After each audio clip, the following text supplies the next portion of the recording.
again. I'm not entirely sure what just happened there. It crashed pretty much my entire computer, which was fascinating. We're gonna skip that cutscene as soon as it starts, and just hopefully we will appear in the boat. Stand up. There we There go. you go. Beautiful. You were dreaming. What's your name? We'll go with this. Well, not even last night's storm could wake you. You're a little loud there, buddy. I can barely hear myself think. Bring that down. Alright. Oh. Are we good?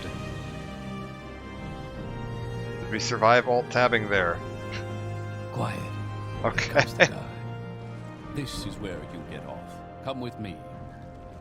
Would you believe this 2001 game is still putting up a bit of a fight to doing things as modern as, you know, borderless windowed and streaming? Not entirely sure it wants to be doing this. Oh god, do I not? This Okay. is where they want you. Head down to the docks and I'll show you. You the finally system. arrived, but our records don't show from where. What do I want to be? Orcs, Red Guards. I mean, I'm a big fan of Argonians, especially Morrowind Argonians. They're kind of neat. I think we might go with the Morrowind Argonian. Kind of a pointy head. Yeah, like that. What do we want to do for this guy? Oh, I like these big ears. He's looking good. Great. I'm sure you'll fit right in. Follow me up to the office and they'll finish your release. How do you go into third person view? I should be able to do that now, once I figure out the control for it. Maybe not.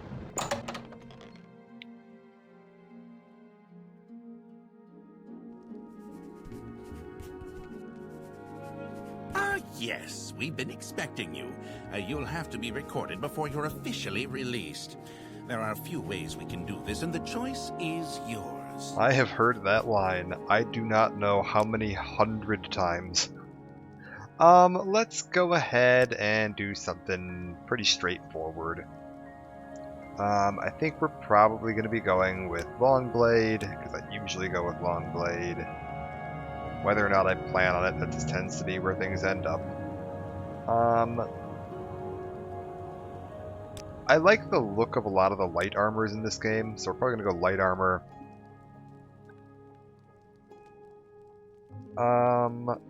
Athletics, because we're going to be running everywhere, let's be realistic. Acrobatics, because we're going to be jumping everywhere.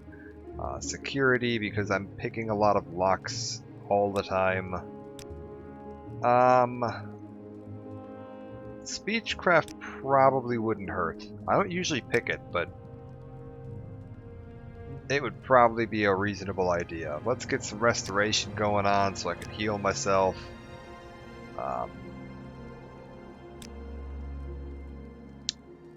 What else do we want to go into here?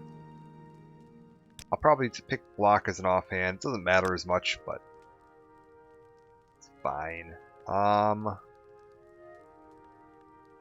Maybe short blade, just in case I find some decent short blades. Where does that live? Over here.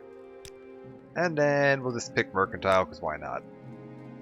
Sounds good. Put our focus in. Oh, jeez. I think combat's fine. And then what do I get? What do I have my main abilities here? 1 strength, agility, 2 strength, 2 agility. Yeah, let's go with 2 strength, 2 agility. Sounds good to me. Very good. The letter that preceded you mentioned you were born under a certain sign. And what would that be? How's about... That's just a permanent one, isn't it? Or is that a... Oh, how does it work in this one? Is that just fortify speed?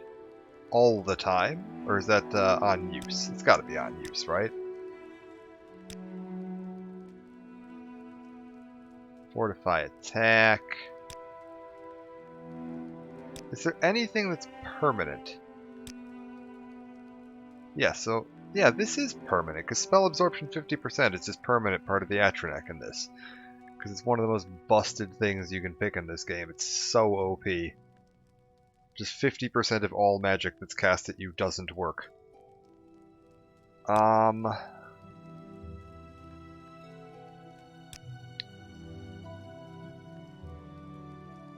Weakness to fire, fortify agility. Ooh, that's not terrible.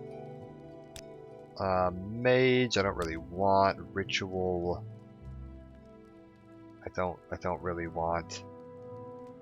Gives me a daily power to restore 100 points of health, which isn't awful, but not really. No, that's not very good.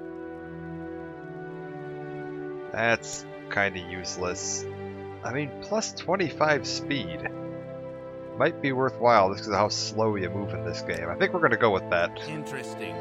Now, before I stamp these papers, make sure this information is correct. I meant what I said. Yeah. Show your papers to the captain when you exit to get your release fee. Okay. Where... Good lord, what have I assigned any of the buttons in this game to? Very good. Continue through to the next building and talk to Celes Gravius. And... oh. What else do I want to grab around here? Anything particular? Nah. I'm not really trying to loot this place. I mean, you can totally just, like, come through here and just kind of burn through this whole place, grab this. Obviously, there's the, 650 gold limeware platter out there. I will take the lockpick, though. That's going to be useful. If I can highlight it. And you can turn around and sell pretty much all of this. Right in the first shop, make an absolute boatload of money.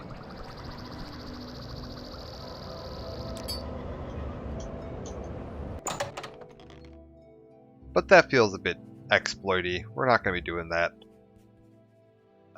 First thing, I get your identification papers. Word of your arrival reached me only yesterday. Celes Gravius, my background is not important. I'm here to welcome you to Morrowind. Alright. You're here. I don't know why you're here or why you were released from prison and shipped here, but your authorization comes directly from the Emperor. I don't need to know any more than that. When you leave this office, you're free, but before you go, I have instructions on your duties. Alright, what do you want me to do? Package came with the news of your arrival. Take it to Caius Casadus in the town of Balmora. Southwall Corner Club and ask for him. They'll know where to find him. Serve him as you'd serve the Emperor. Sounds good. A letter for you and a dispersal to your name. So I got some directions, a package to give to him, and 87 gold. Wow, they're really just rolling out the red carpet here. But yeah, we've got a pretty decently... This is a little prettier looking than it might have been on your original Xbox or PC back in the day. But I think I tried to keep it looking familiar. Like, I don't think there's going to be too many people... Oh god, what have they done to you, Fargoth? Oh man, you look particularly depressing today. This should still look recognizably like Morrowind. Make it quick, Outlander.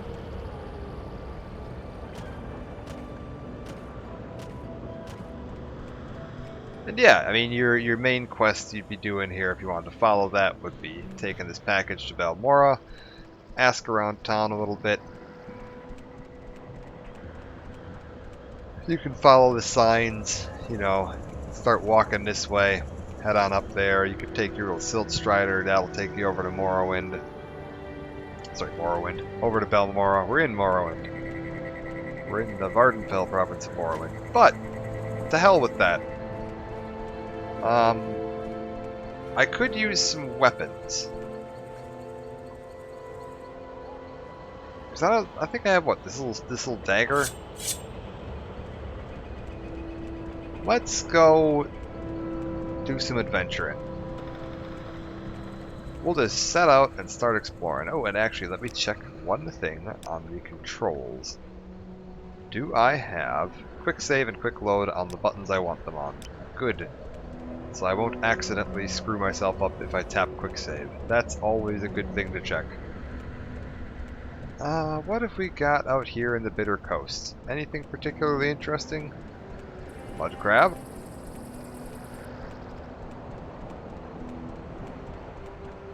I mean, we're pretty, you know, what are we at? Level 1 here. What did they give me for skills? Athletics and acrobatics. Man, athletics is the only thing at a reasonable level. It looks like pretty much all of my choices that I made counteracted each other. And I'm not terribly powerful. I am reasonably speedy, though. If nothing else, I can just outrun danger. That's the plan. We're gonna run from anything that looks like it might be able to kill us. And hopefully that'll keep us safe. I feel like we're walking up to one of the more famous kind of memes from Morrowind here. I think it's this path. Yeah, it is. It's this path right here. Uh-oh. Yeah, there he is. Good old Tariel. Man falling from sky. And we've got his little journal here. I believe I may have found the correct formula for the spell I'm developing. With it, I will be able to travel great distances without the need to pay others for the service. If all goes well, I'll test out the new spell tomorrow. I believe I have worked out all the possible complications. It will allow me to leap great distances, covering many hundreds of miles. Never before has one been able to travel in this manner, vaulting from the ground, sailing through the sky, all without that terrible disorientation of a flying spell. Time is almost upon me, my research is finished, and all my calculations are checked and rechecked. They laughed at me when I suggested this. We'll see who laughs after I leap to the top of their towers and scream out my success. Well, that seems to be working well for him, but, ooh, he's got a slightly better sword, and a slightly better robe. Oh right, I can't wear shoes. I forgot about that. But that's okay, I can wear hats. Oh, but the hat takes away my cool ears. No, I don't want the hat then. And we'll take the scrolls. And we'll leave the now partly naked wood elf laying in the middle of the woods. I'm sure he'll be fine. Yeah, this overall, I haven't changed much as far as like gameplay balance or any of that fun stuff. This should play. Oh my god, this looks much more intimidating than I remember it looking. Alrune, Narmak, and Hlaod. Let's head up the coast. The fun area that I don't spend very much time in.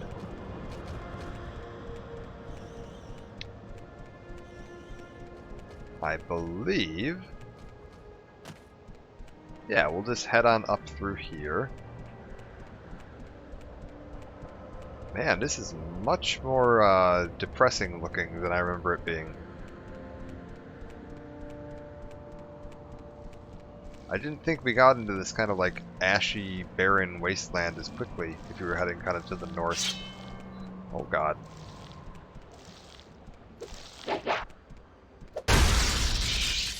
Is it dead? No. Okay. Success. The first enemy did not kill us. Oh god.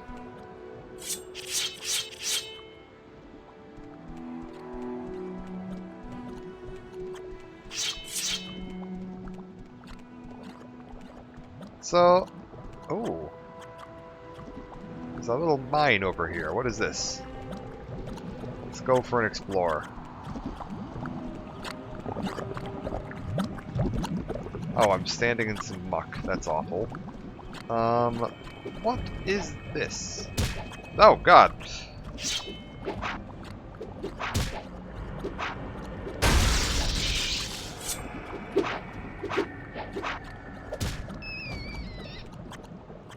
Alright, one rat. Much more difficult to see in the tall grass here. Zion Sipilu. Sure. Sure, that's a word. Oh dear God, it is dark in here. I need some torches. Are you friendly? You're not friendly.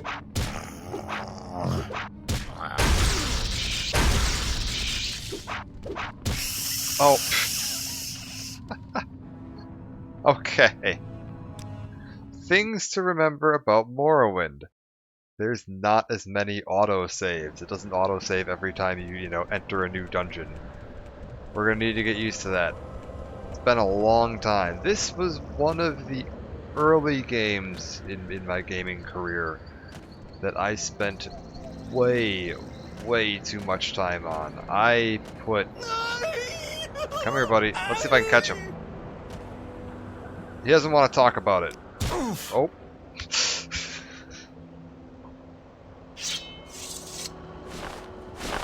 I put hundreds, if not thousands of hours into this game. This was, I think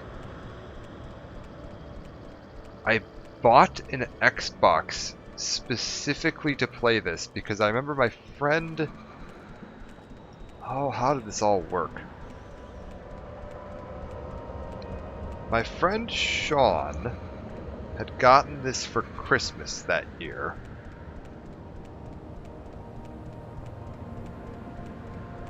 And I remember spending like hours on the phone with him because I didn't have anything that could play this game at the time. My PC wasn't good enough, and I didn't own an original Xbox. I was around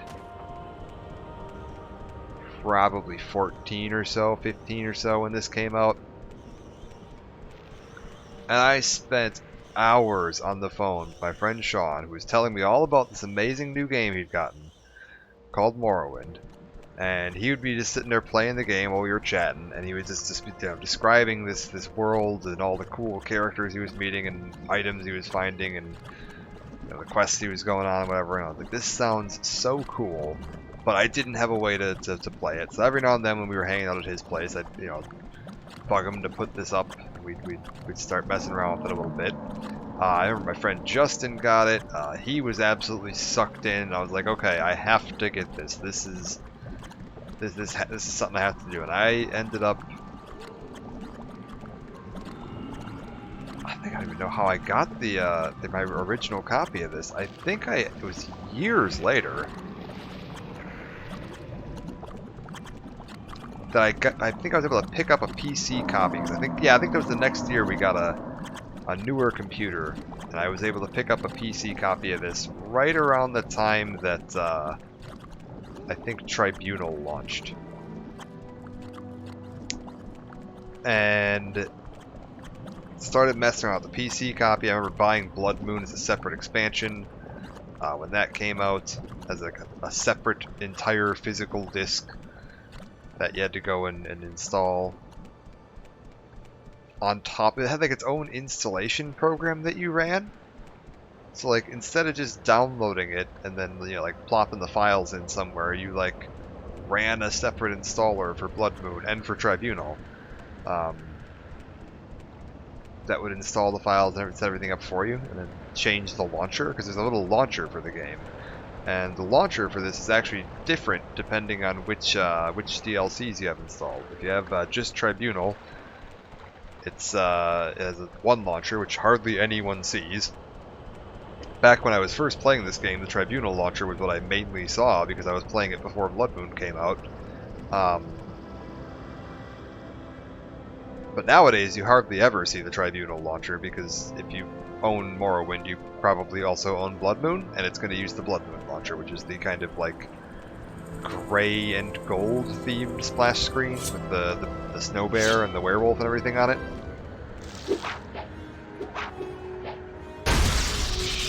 But there is a separate launcher for Tribunal. It's really neat. Good artwork. That, yeah, no one will ever see again now because there's no reason to ever put that on. There was also a basic, the base game launcher, which is pretty much the main menu. Let's try this one. Yasamsi. Oh, what the hell is this? Oh, no. No. That was a Greater Bone Walker, and those things have a on-hit... yeah. untouched spell, I guess, that damages strength. And if you don't have a restore strength potion or something, it's very possible to end up over encumbered. Even with like only 37 pounds, they can just destroy your entire carry weight. And I don't have any way to fix that at level 1. So we are certainly not going to let that thing fight me. Unfortunately, they're fairly common. What have we found here? Is this Hala Ode? Yeah, I remember picking up the PC version of this back in the day. On, I think it was just one CD, or was it multiple? I think this was one CD. I think this entire game fit onto one 750 megabyte CD, and then each of the DLCs were on their own CD. And then if you had, I eventually later bought the like box set I will listen. that came with like all the discs, and I think that included a second or fourth disc, I suppose, with the construction set that you did get with the base game as well. If you bought just base Morrowind, that had a 2-disc thing, the base game and the construction set, which you can use to mod the game. It's basically like the creation kit or the GEC for Fallout. Morrowind was the first one to come with that. You could do pretty much anything you wanted to with just that program. It is an incredibly comprehensive world editor. Oh god, where are we going here? This way. Here's the road. I was like, I know there's a road out of here. It just seems to get kind of lost in the trees. I think we're gonna head up towards like Blood Moon. I don't know if we're gonna go to Blood Moon at level 1. Not necessarily planning to try like a challenge run, start the expansion, the final expansion at level 1 thing here. But we're gonna go check out the northern part of the map. Because the northern part of the map is something I haven't done as much in recent years. But yeah, spent hundreds of hours messing around with the game. There's just so much to do with it. Do I have any mods loaded? Just a couple. just a slight few. Mostly like texture and graphical overhauls. Like my view distance here is substantially higher than base Morrowind. It's a little foggy out today, so you're not seeing it as nice as it can be. I tried to pick a nice balance between. I still want there to be a view distance, just partly for frame rate reasons, because this game gets a little chunky as you get the view distance expanded, and also because it doesn't quite feel like Morrowind if you don't have some kind of fog.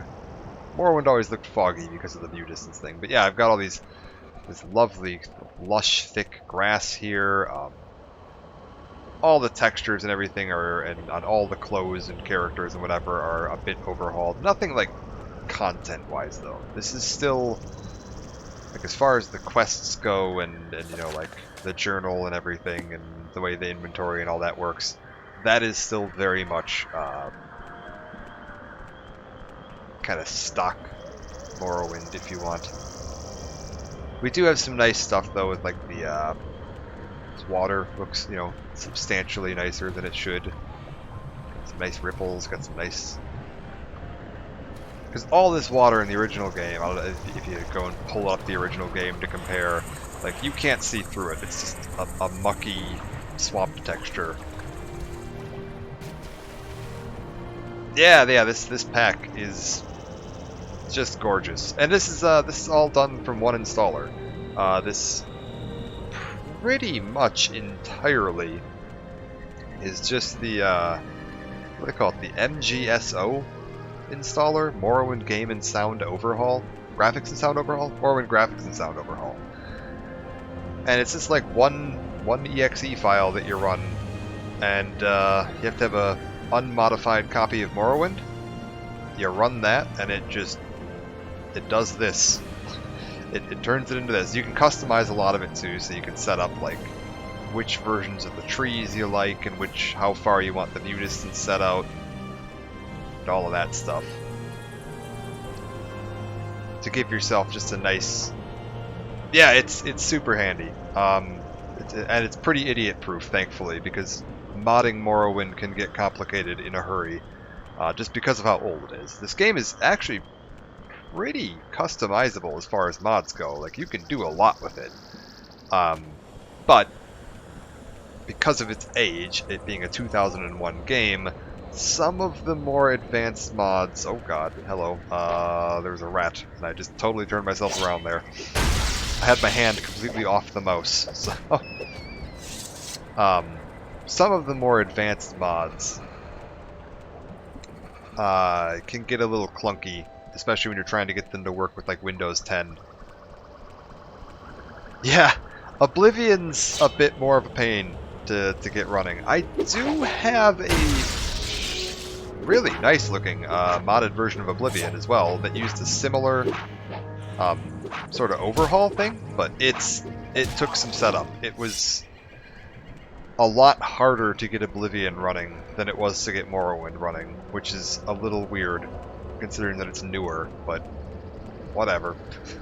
I do have a nice version of that up and running though, and I'll probably do a stream on that one at some point too. I did technically many months ago do a semi-drunk live stream where I just kind of went through all the Elder Scrolls games, because I have all of them installed. I have Arena, Daggerfall, Redguard, Battlespire, Morrowind, Oblivion, and Skyrim all installed, as well as Elder Scrolls Online.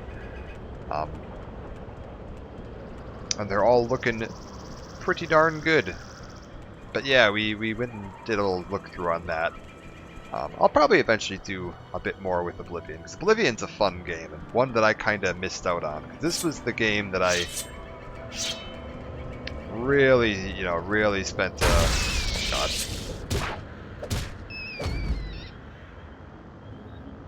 Really got into the series with. I'd played a little bit of Daggerfall, like, way back in the day, but I didn't even really know what it was.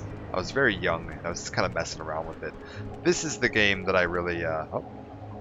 What's this? Alright. Let's go take a poke in here.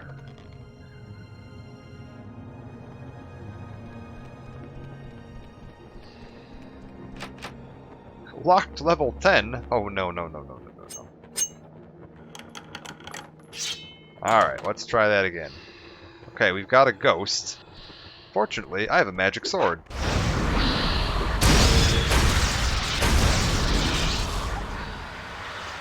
Okay.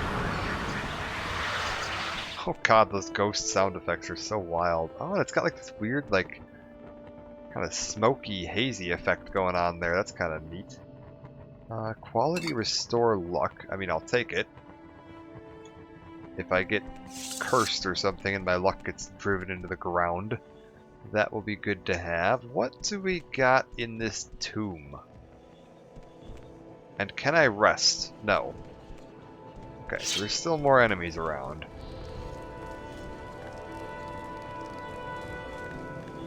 The biggest thing I'm concerned about is bone walkers. Because if you get hit by a bone walker and you run out of strength, you're just kind of dead. And there's nothing you can do about it. And because they have the damage strength, it doesn't wear off either. Like, you're just out of luck. I think it's only the greater bone walkers. Oh god, it's a bone walker. Oh god. Oh god.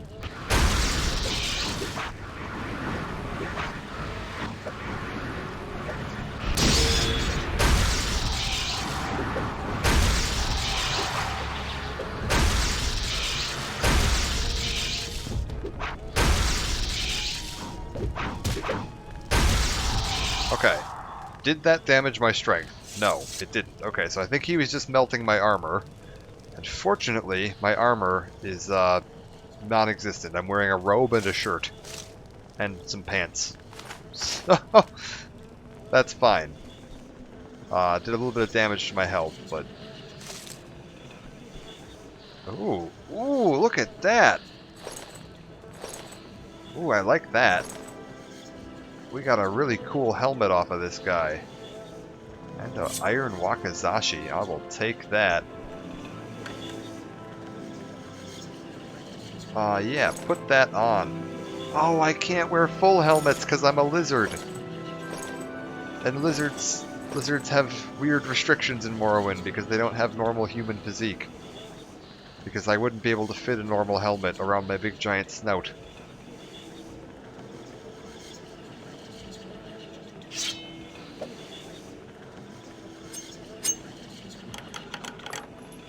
Alright, well, no cool helmet for me then. I guess we'll just have to sell it. Ooh, and a spear! There you go, Skyrim fans. Where's my... No, I love Skyrim too, I don't want to knock it too much, but man, Bethesda, Elder Scrolls 6, give me my spears back.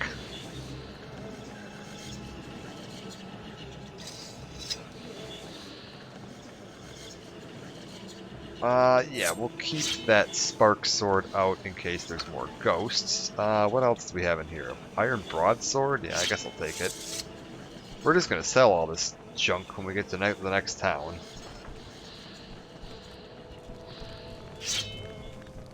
What do we got in here? Save before we go through this door in case it's a greater bone walker and it kills me.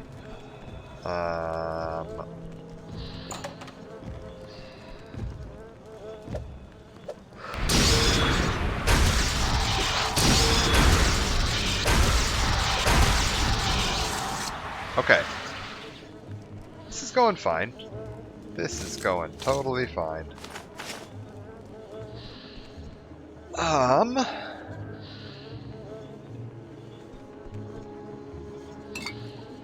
Cheap potion of feather. That is actually pretty useful in case we run into one of them bone walkers. Nope, there's still more monsters in here.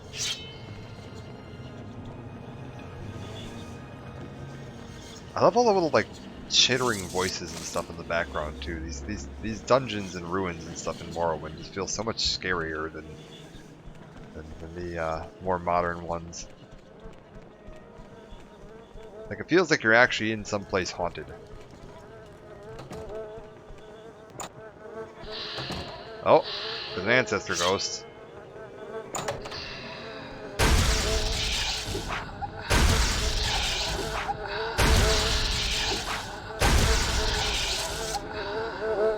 I'm really glad I got lucked out and found that spark sword right at the beginning. Because Morrowind's got the weird thing where you can't attack ghosts if you don't have either I think a silver sword or an enchanted sword. Because your weapon would just slide through them. I'll take a second spear, that's fine. And I guess we'll grab some of this junk for now. Shrine of the Tribunal, some really nice artwork. 35 gold. Receive a blessing, no thank you. Do you think I am made of money? Good lord. What have I got? I have 94 gold to my name. I am not sacrificing a third of my gold to some shrine in a tomb in the middle of nowhere.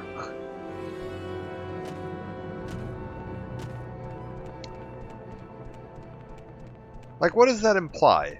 Because, like, you're receiving a blessing from the tribunal there, who are, like, actual living people that exist in the world. Is the implication that they're, like, sending someone around to collect all that money? Like, is that what new temple initiates get stuck with doing? Like, hey, we're gonna go send you out to the fucking middle of nowhere? Go walk into that tomb filled with all the monsters and go collect 35 gold. Bring it back when you're done.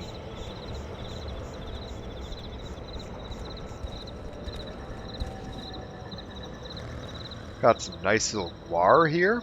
Got one of these as a mount in ESO. Yeah, so back to when this came out. Oh god, it's really dark. Maybe we'll just rest until morning. Yeah, picked it up on PC around the time Tribunal came out. Played an absolute mountain of this. It was also around the time the sort of free download DLCs were getting released on, I think it was through Bethesda.com or Bethesda.net, whatever that was back in the day. They had a bunch of weird little sort of free DLC add-ons. This is before DLC was really a thing. You didn't have like horse armor yet. And so they'd added on all these like one-off quests, and I think there was one or two that added like a small dungeon that you could go explore. The only way to get them was to download them directly from Bethesda's website. There was no like in-game launcher, and they didn't have like a storefront or anything like that. So you had to go to their website and like go into the forums, and there was a link in there that would let you download these .esp files that you could plug in to your game and get the extra content. I think one of them is actually a guy that's standing off in the wilderness around here somewhere. We'll keep an eye open. If you see a Nord standing around here somewhere, that's it. Where is this? Narmak. Let's head that way. But I remember back in the day, I'd picked this up, I'd started introducing it to a few of my friends that hadn't played it yet. They got hooked. A few of them didn't have the greatest of internet back in the day, because back in early 2000s, having, you know, decent internet was still not always a guarantee. A lot of people were still using dial-up, 56K modems, not the greatest for downloading games and add-ons and such.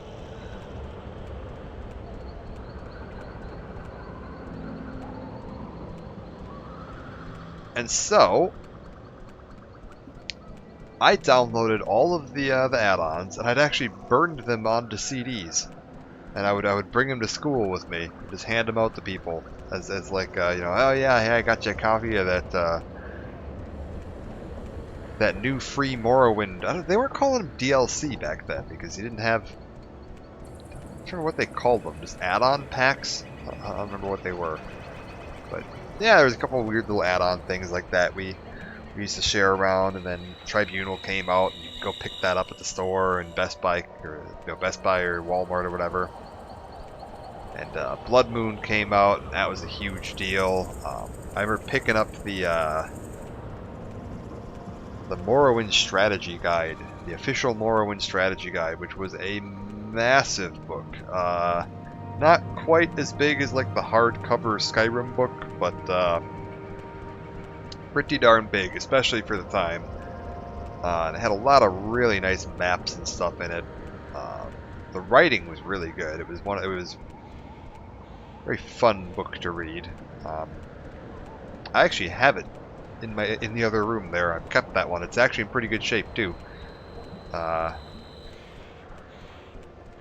Morrowind Prophecies, it is called. And yeah, they had we used to share that around. I think about a year after Blood Moon had come out, I'd kind of done everything that I could think of to do in the game. I'd played through probably 5 or 6 full playthroughs, where I'd done all the major houses and all the major factions and all the guilds, and I'd tried a couple different character types, and I'd tried doing all the weird, like, we're going to go straight to Blood Moon at level 1, and we're going to do all this crazy stuff, and I had this game down to pretty much a science at that point. And then, around a year after Blood Moon, is when modding got really, really popular with this. And I can't even remember the names of any of the sites I used to use for downloading. What is this? Hello? Can I just walk through this? Okay, you can. Good. I can't remember the names of any of the sites I used to use for finding and downloading Morrowind mods, but there were like, because you didn't have the Nexus back then, so it wasn't like you were just going on the Nexus and downloading them. There were other add-on sites people would use though. A lot of them were really janky, like it's like a forum with lists of links. my god, what is this over here? It's like a dead guar. What killed you? What's attacking me? I'm hearing the fight music.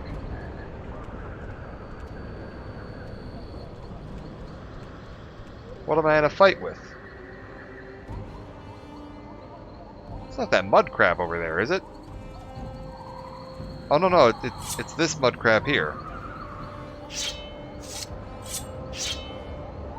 Hello?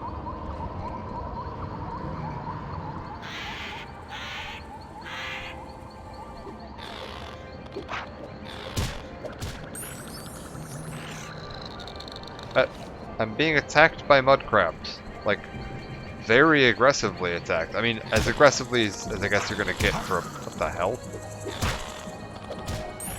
For a mud crab. Like, they don't get that aggressive. They're pretty crap in Morrowind, honestly.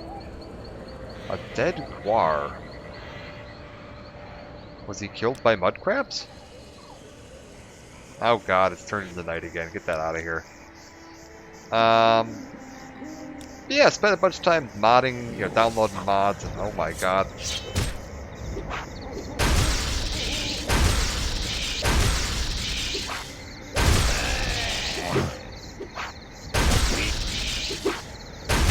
My lord, is this an eventful night out here? Where did that assassin go? There's an assassin here somewhere. He's wearing all black and it's dark out, which is making it very difficult to find him. There he is. Take all of that.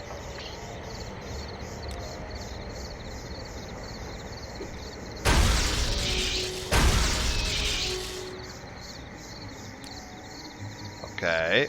Are we good? Is everyone done attacking me for now?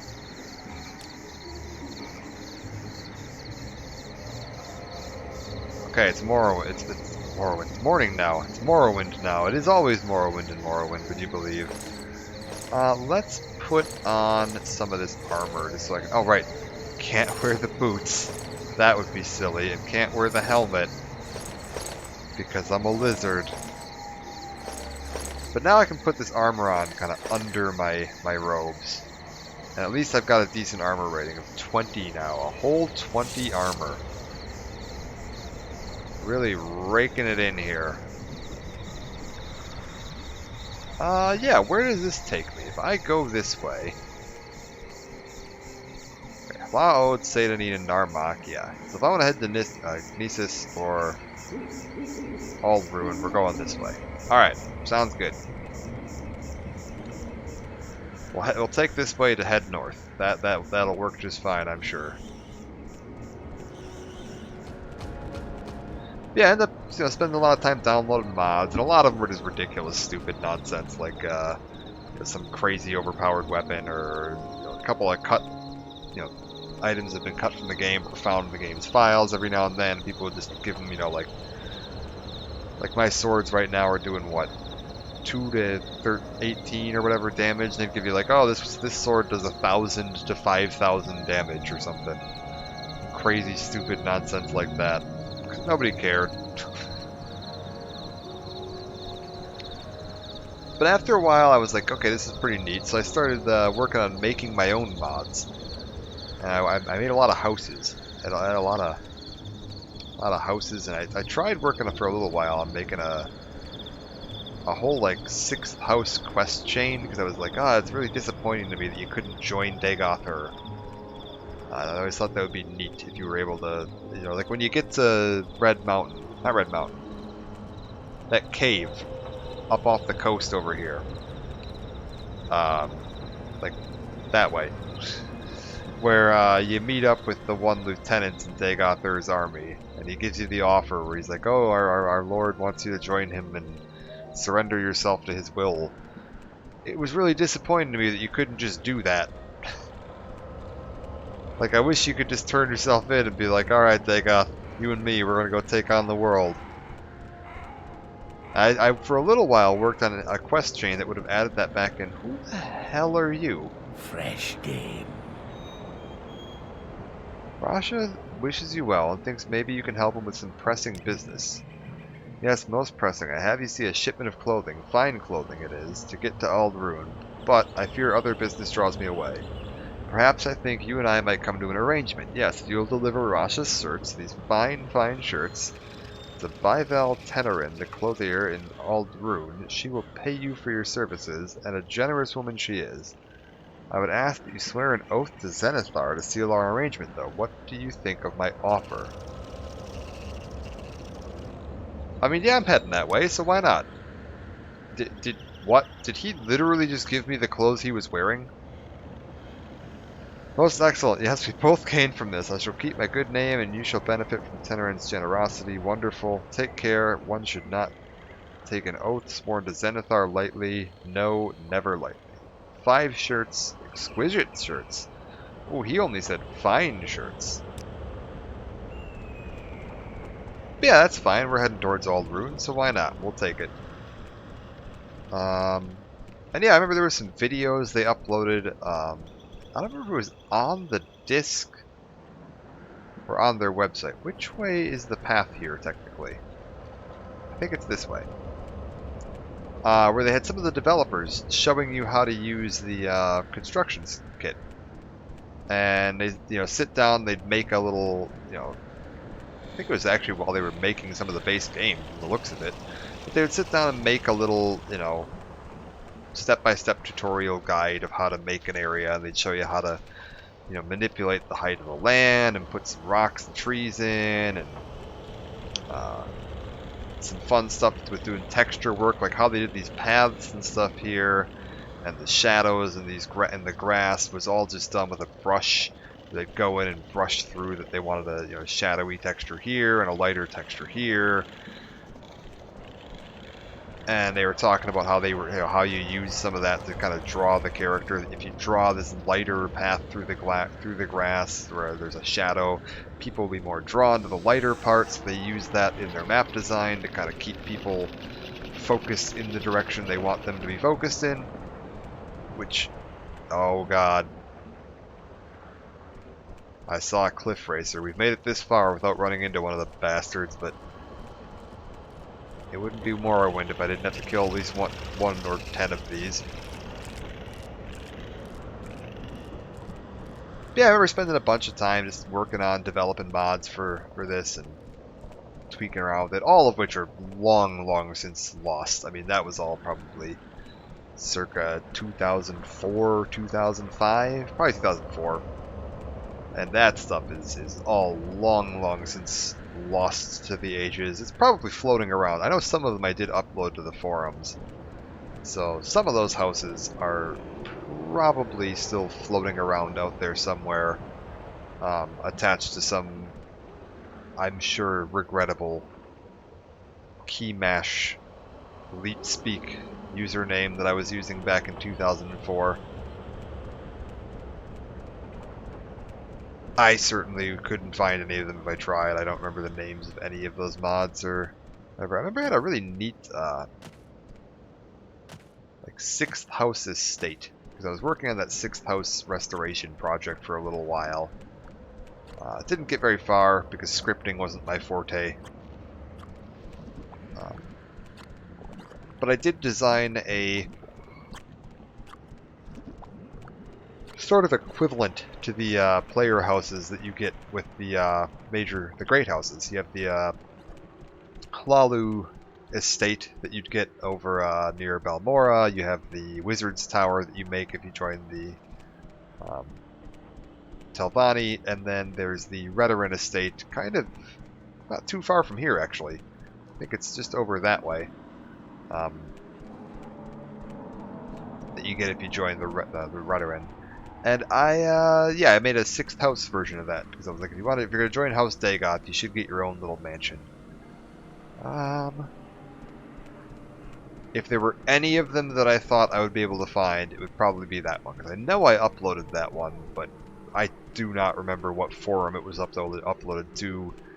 It would have been whatever the most popular forum for modding in Morrowind was back in 2004, but certainly don't remember that, and I'm sure most of that all probably died because most of them were hosted on either GeoCities or Angelfire. And I don't think either of those exist anymore. Oh, this guy. This guy always stands out to me because like I was saying earlier, I started playing Morrowind before either of the DLCs came out, the expansions came out. And this guy was added with Blood Moon because he gives you a quest to go find his crashed airship up in Sultheim. And so, for the first probably year and a half that I was playing this game, he wasn't here. Is it Louis Boucamp? Yes.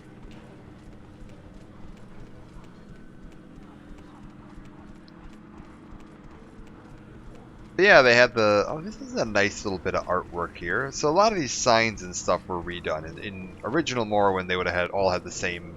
All the taverns would have had the same sign. But one of these mods went in and put in custom artwork for a lot of the shops. There's someone watching. I can tell. Now I need to find Bival Tenerin, the clother. Where would she live? I think there's a clothing shop over this way. I think there's one up here. I think there's one inside the Aldscar. This looks like an inn. This is a furniture store. Council club. Oh, I thought there was a furniture store around here. Maybe I'm wrong. Could be misremembering that. I want to say there is I remember it being like a weird thing because you can't actually buy furniture in this game, but I think there's a furniture store somewhere in Ald'ruhn. And it's just like effectively a building full of tables and chairs. Pawnbroker, bookseller, general merchant, the smith. Ah, wait, Bevin Relith. No, that's not who I want. Make it quick, Outlander. No, you're not the right person. Huh. I like all these animated NPCs too. This wasn't in the original game. That's part of the mod, but just gives them the world a little bit more livelihood. Oh, I think it's this lady. Ah, I remember this. Yeah, I think it's this lady right here. Yep, there we go.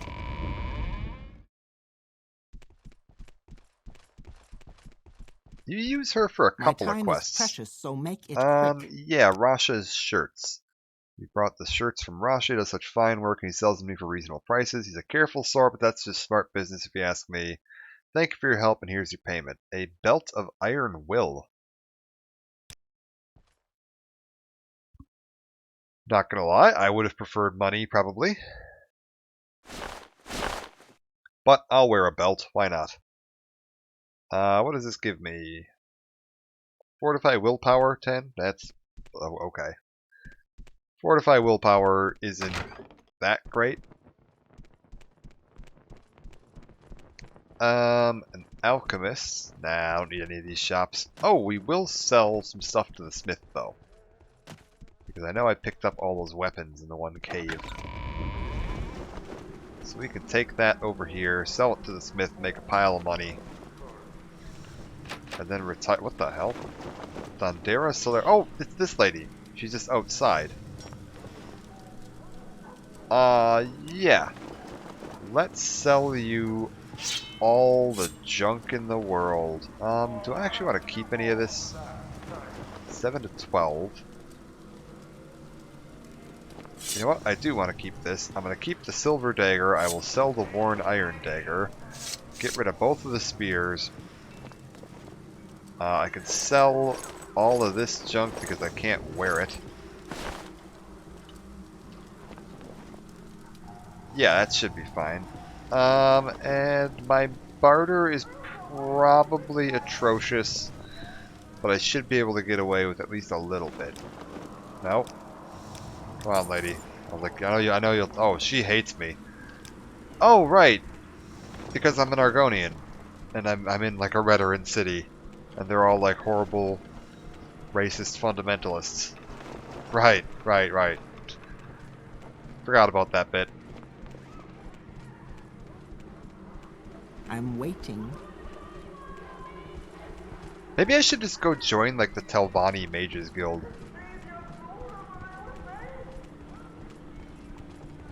Like, technically my guy's crap at magic, but like, I stole this guy's robe.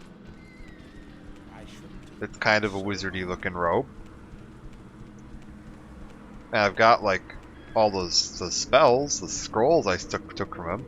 I could maybe go pass myself off on the Telvanni and just be like, oh, I'm a master wizard. I made these scrolls of Vicarian flight. Don't let anybody tell you differently. That seems like the kind of stupid nonsense they'd be interested in. They're like mages, but idiots. Let's see. I'm enjoying the plan, though, for now, of just checking out the northern coast. Because there's a ton of neat stuff, kinda... Go up to the world map. Up in this kinda area here, the Sheagorad region, that you don't really see ever on an average playthrough, because nothing ever sends you up here. Like, the closest you get is there's a bit in the main quest that'll take you up into this little area, and then it'll take you over to here. But you kind of just stay on this part of the coast, and you never have a reason to go out to any of these islands out here. And, like, yeah, there's like one little bit of the main quest that takes you up here to this island. But then you have to go, you start here, get told to go here, and then get told to come back. So then you're never gonna go over this way. So there's all this stuff up here. That's pretty neat to see. So I think we're gonna go try and explore that. Hopefully that won't be like prohibitively like dangerous for a level 1 character. But who knows? At the rate we're going, maybe we'll be level 2 by the time we get there.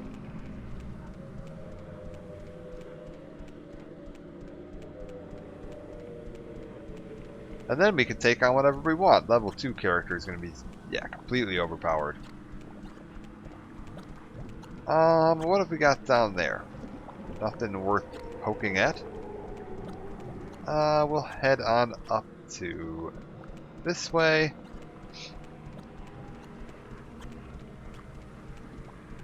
Yeah, there's like huge parts of this game's map that if you're just kind of following the main quests and even the guild quest trains, you just don't go to. A lot of the guild quests just take you between the different cities and then maybe once or twice out into a small dungeon nearby to one of the major cities. The main quest is a little weird because it's excuse me. This is Balmora here. So you're like Balmora to here, to there, you go kind of around this general region a bunch. They take you once or twice up to here, once or twice up to here, once or twice over to here. You do a little bit on here, and you do a little bit up here. And that is pretty much it. So there's a huge part of the map that you just don't see. Like, you don't ever really spend any time in this area if you're just sticking with the main quest. You don't really spend much time up here if you're sticking with the main quest. You kind of go through here, but this place is so mountainous and craggy you don't go through here. This little bit right here, yeah, you're not going in there at all. This whole little stretch here, you don't really go through that. You don't ever go up to these little islands. So yeah, just a ton of the game that just kind of stays tucked on the sidelines for the most part. I'm amazed we've been as lucky as we are with creature spawns, that I haven't gotten anything like too nuts on the road. Like, Morrowind is not afraid to just, like, murder you. Because they didn't really do level scaling in this one. They sorta did. There were leveled lists that monsters were pulled from, but man, they did not care about throwing some powerful stuff at you at an early level. Like, you can get hit with, like, end game monsters if you wander into the wrong neck of the woods. Oh, god damn it, it's raining.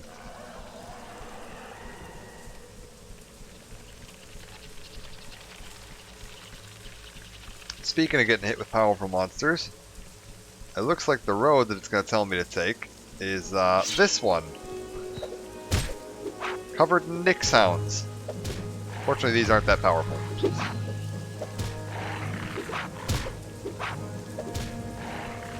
Is my sword out of enchantment? No? No, it isn't. It just doesn't feel like casting. That's good.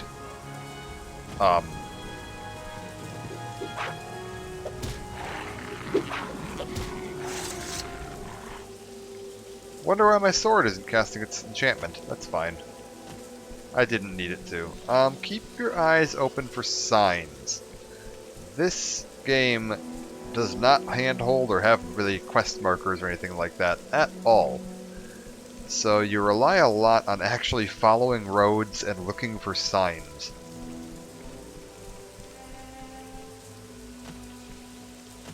Which I personally enjoy. I'm the kind of person that finds that kind of thing fun.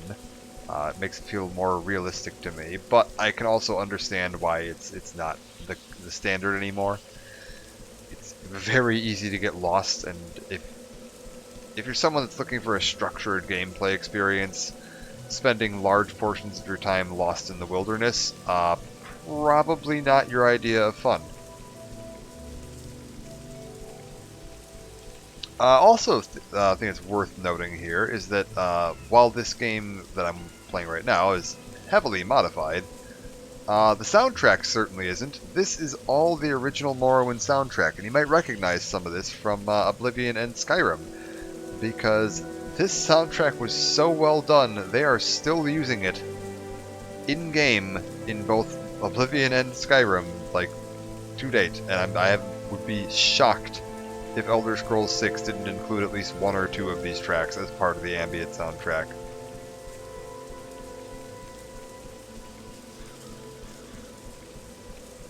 I don't think I've missed a sign, but I'm starting to doubt that this road is taking me to Nesis.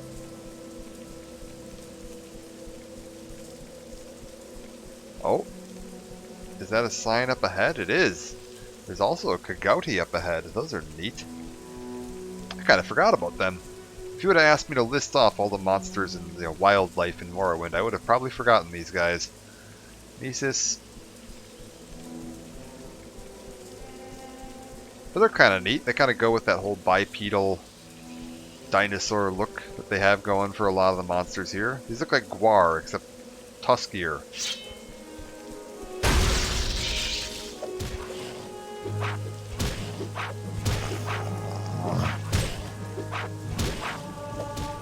Oh, that was almost a kill.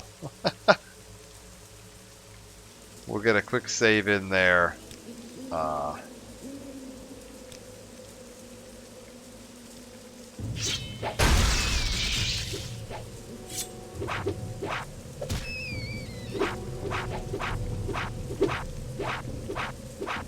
Oh my god. Morrowind combat, still some dice rolls, so you can miss. You can just swing and miss. And as you get better, this is something I think a lot of people miss when you're starting out Morrowind, you play it. A lot of people get frustrated and feel like, oh, this game is the jankiest thing I've ever played in my life, and I don't want anything to do with it. Start of the game, if you don't focus your points into something useful, you're going to start out with weapon skills that are like 30s and 40s. Aren't that good. If you play it right, you can get like a 60 or a 50 in there. And this affects both your damage and your chance to hit. Also, agility affects your chance to hit. And your current fatigue affects your chance to hit. Low fatigue makes it harder to successfully perform actions. That means everything. Casting spells, swinging your sword, running. everything you do, you are worse at it when your fatigue is low, which is why I'm not running right now. Like, if I sprint, I start depleting my fatigue. And that means my fatigue isn't full when I go into combat. That's why I've been walking this whole video. It's not just a stylistic choice where I'm a rambling lunatic, narrating his life story in the woods. You mechanically don't want to be tired when you get into a fight in this game. Because if you're tired when you get into a fight, you're not going to be able to hit, and you're just going to be sitting there going like this over and over and over and over again. You're going to hear that noise, the little whoosh, whoosh, whoosh, every time you miss. And you're not going to have a great time. But as you level up, you're going to get more fatigue, which is going to let you swing your sword a little bit more. You can see my fatigue's already going down there, and if I take big swings, it goes down a little faster. Because the longer you hold down the button, the bigger a swing you take. So you can just do these little, light pokes here, where I'm just kind of poking at you, or I can draw all the way back and get a full thrust in there.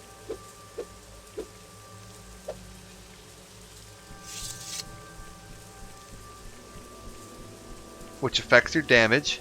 It doesn't affect your chance to hit. Pulling back all the way does not change your chance to hit. Your chance to hit's the same either way. What it does affect is how much stamina you use. Well, this is an odd sign. I think it's telling me to take this road, although it could be telling me to take that road. One sec. If we hop on top of this signpost, which might be asking a bit much.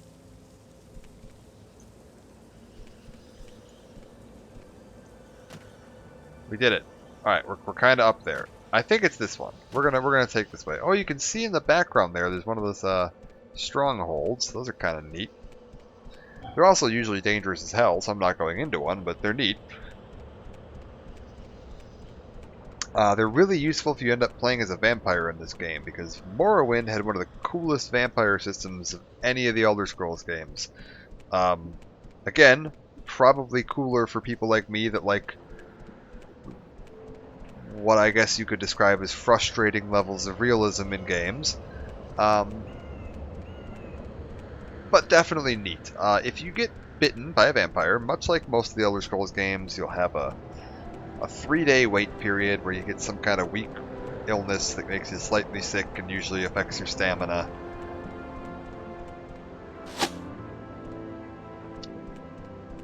And after a short while, after 3 days, if you don't cure it, you become a vampire. This one, if you go out in the daylight, you take damage, you burn. You get some of your skills and spell abilities raised, some lowered. You get some resistances and some bonuses, like you get your... at max level, you start getting resistance to normal weapons. So people need silver or magical weapons to hurt you. Downside, like big downside, pretty much every NPC in the game completely flat out refuses to talk to you. At all. The second you become a vampire, you get cut off from the vast majority of content in the game. And that includes everyone who would give you fast travel access. If you're part of the Mages Guild and you have a decent enough reputation, you, I believe, can use the Mages Guild teleporters. But getting into and out of the cities as a vampire is tricky, because all of the guards will attack you on sight. So using Mages Guild fast transit is a little touchy. The workaround for that, or one of the workarounds for that, you can use mark and recall potions. You can use spells. You can use the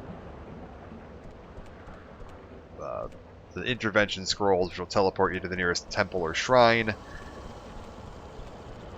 You can also get these things called propylon indexes, which are an ancient Dunmer fast travel network. Each of the strongholds has a propylon chamber, and there is a matching propylon index somewhere in the world. There's no quest that really describes where they're located. You just have to find... Sorry, the music got very intense there for a moment. I thought I was under attack. You just have to find all the propylon indexes on your own. like questing in the world, keeping an eye out for them, and some of them are located in sensible areas like near the stronghold, and some of them are just like in some random guy's basement in a city halfway across the map. No idea how it got there, but the idea is that these are thousands of years old, and maybe somewhere along the line it was stolen and it's been passed down through the generations and it ended up on the other side of the world. It's fine. But you find these things, if you have the index for a stronghold, it lets you warp. I don't remember how this works. I believe it lets you warp to that stronghold from the neighboring strongholds. Or it lets you warp to the neighboring strongholds from that one. There are, I believe, 8 strongholds, kind of in a circle around the island. And each one will let you warp to the ones adjacent to it. So in alongside that circle. And as a vampire, that's really, really useful, because you can use that to just teleport around the map. Downsides to it, you have to carry the indexes, which don't weigh nothing. And if you're carrying all 8 of them, they 8 times don't weigh nothing. One of the free DLCs that Bethesda released was actually called the Master Propylon Index. And if you had all... It was a quest that got added, where if you got all 8 of the Propylon Indexes and then brought them to, I believe it was a guy in the Mages Guild in Caldera, he would give you a Master Propylon Index. It was just one item that you could carry with you that would let you activate all of the Propylon chambers, which is, again, really, really useful, especially if you're playing as a vampire. Good God. Oh, it's a diseased Kagouti. I believe... Resist common disease 75%, yes, and resist poison 100%. Argonians in this game, almost immune to disease and completely immune to poison. And what's this last bit? Fortify attribute speed. That's from my sign of the steed.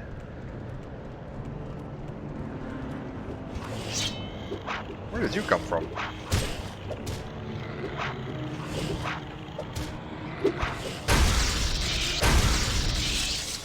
I was starting to wonder if my sword worked anymore. I hadn't seen it do the little shock thing in a while.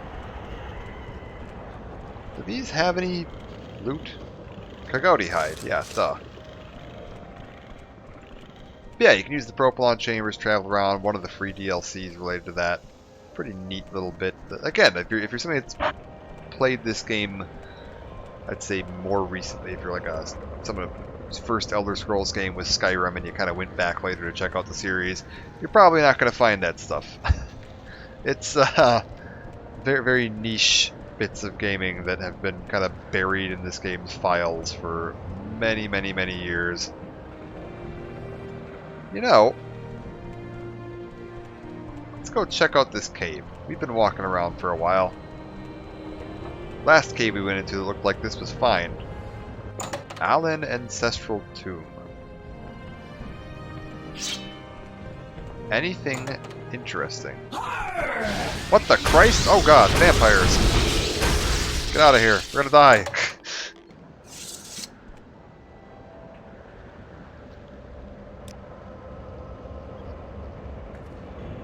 Okay. There's a rat stuck in this door.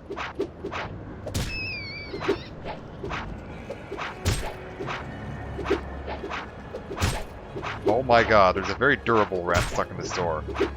Die, you little bastard. Alright. Yeah, okay, forget the Allen Ancestral Tomb. I didn't need it anyway.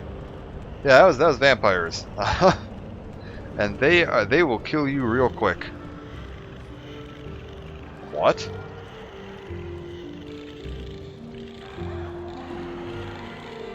Some NPC relatively nearby to me just said, I can't imagine eating one of those things.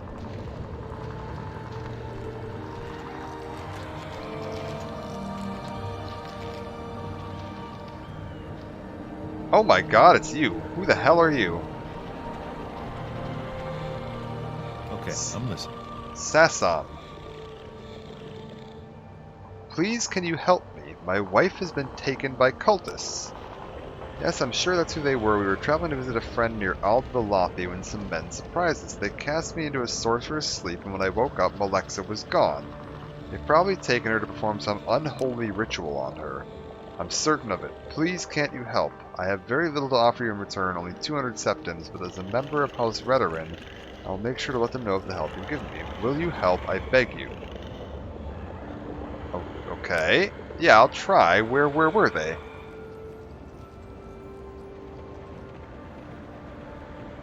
Thank you. I'm sure they haven't gone far, although I was incapacitated. I don't believe it was that long ago they took her. They probably taken her to a shrine to perform the ritual. I believe there's one to the west. It's too horrible to think about. Please hurry. To the west. I mean, I was on the road, oh, for God's sake. Alright, well. I guess we'll head to the west. We'll see if we can find anything. This might be getting in over my head. Hello? Oh God.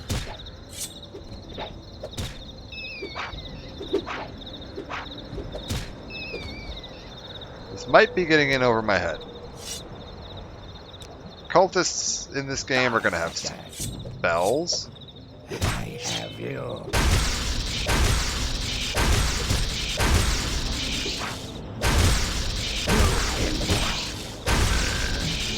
They're gonna have spells, and they're probably gonna have summons and monsters, probably Daedra, and just all kinds of awful nonsense. So this is probably a terrible idea.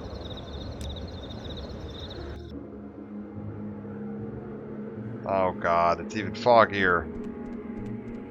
Well, we'll just keep heading to the west, I guess. I think this is west. I installed mods to increase the view distance, not lower it. Well, let's see what we've got. Somewhere out here, there's supposed to be a shrine.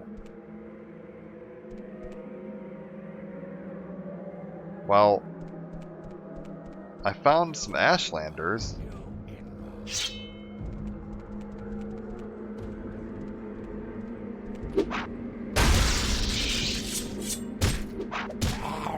Oh God.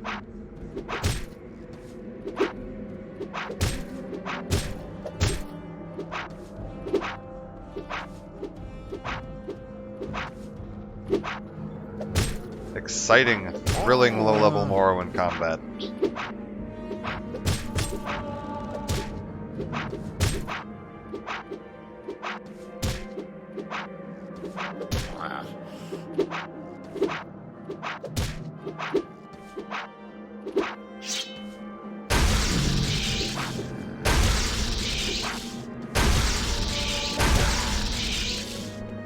Okay, let's get in on this guy.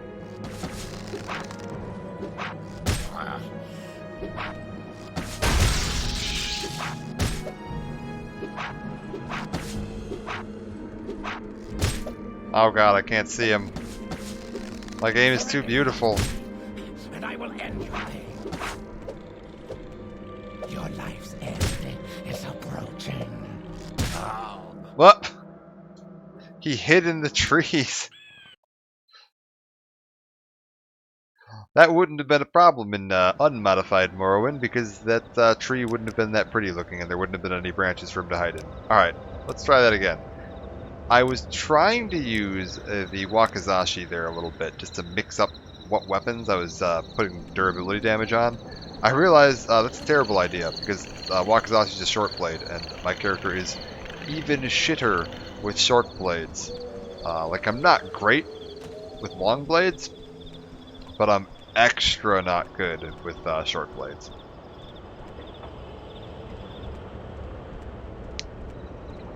Let's see if we can get in there. take care of this guy without alerting his friend. That would be really ideal.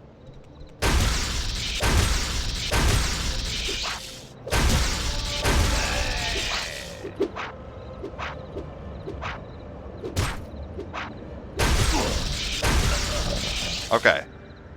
That's one down, and we didn't alert his friend. So... yeah, these are all kind of shit, aren't they?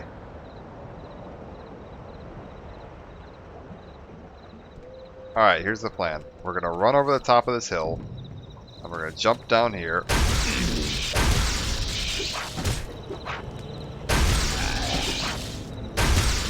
And we're going to try to back this guy up against his house so he doesn't run away.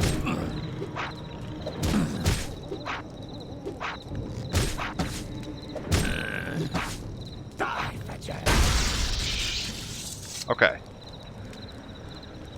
Whew. One more idiot dead. Take the stuff to sell.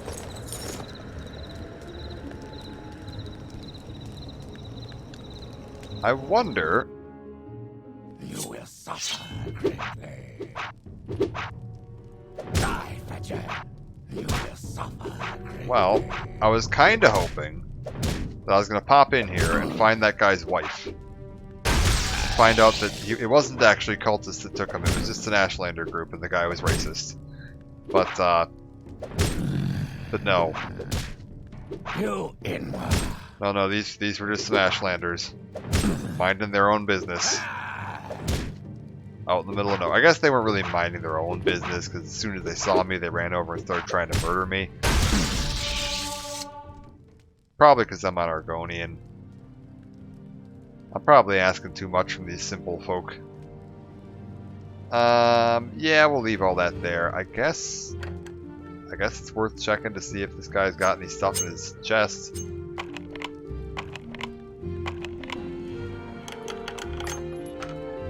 Okay. He had 50 gold. I'll take it. And what do we got here? I got some food. Man, I feel like murdering this guy might not have been worth it.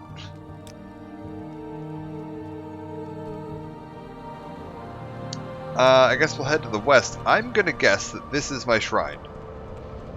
They sent me to look for a shrine. I'm gonna put 10 bucks down that says this is my shrine. This is probably gonna kill me. Like, this is probably just like a no-go. Like, prohibitively hard at level 1. But we're gonna give it a shot.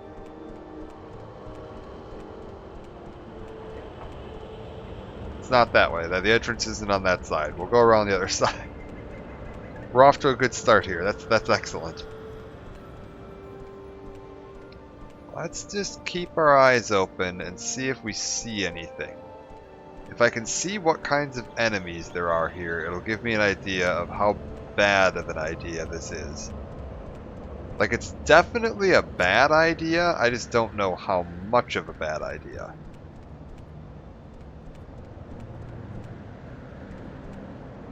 Like, if it's just scamps, I could probably handle it.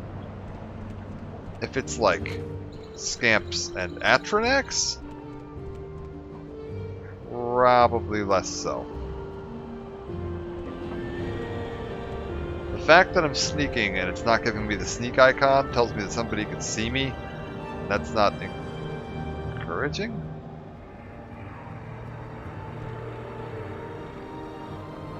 I'm not going insane, right? Like, there's a ship's sail and some buildings over there, right?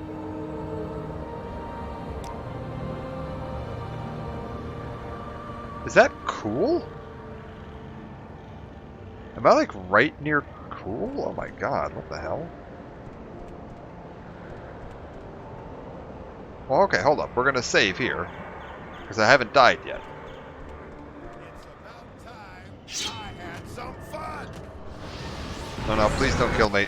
No, sir, please don't kill me. No, sir, please.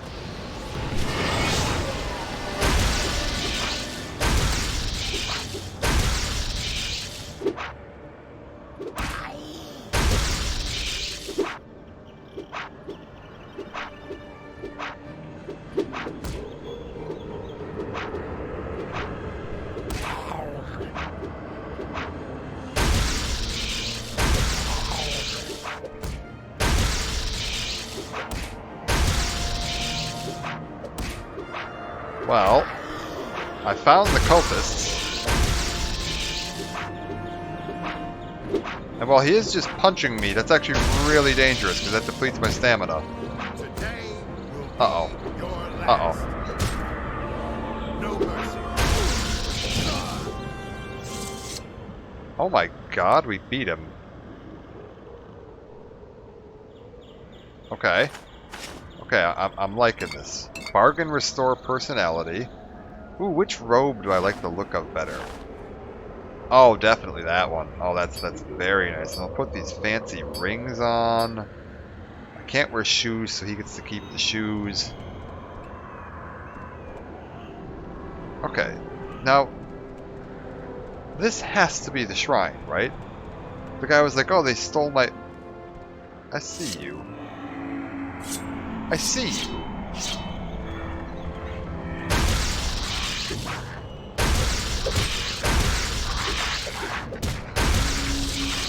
There we go. They stole my wife, and they took her to a shrine, because they're going to perform... What the hell's all that chanting and noise? They're going to perform some kind of horrible ritual on her. Like, this has got to be a shrine, right? Also, can I just say, I love the look of the Daedric shrines in Morrowind. They are the coolest looking thing from the Elder Scrolls series to me. This, like, old, spiky, weird architecture they've got going on here. All these kind of uneven patterns and shapes, and this looks very unnatural and asymmetrical. And you don't see these in Oblivion or Skyrim. Technically you don't see them in Daggerfall either, but you don't see much of anything that isn't a box in Daggerfall. Daggerfall's a very boxy game.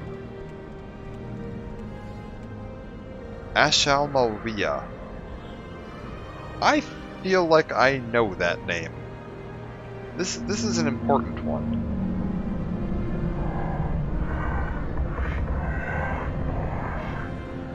Like it's either the location of a really important item, or it's one of the shrines that's like got some stuff going on with it. Okay, I see a guy walking around.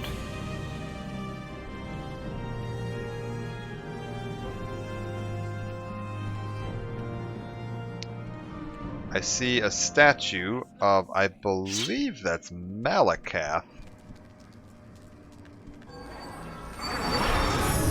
Okay, he's a casting spells.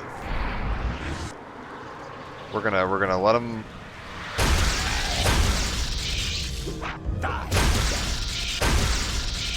Let him get sick of doing that, and then we're gonna run and stab him a bunch.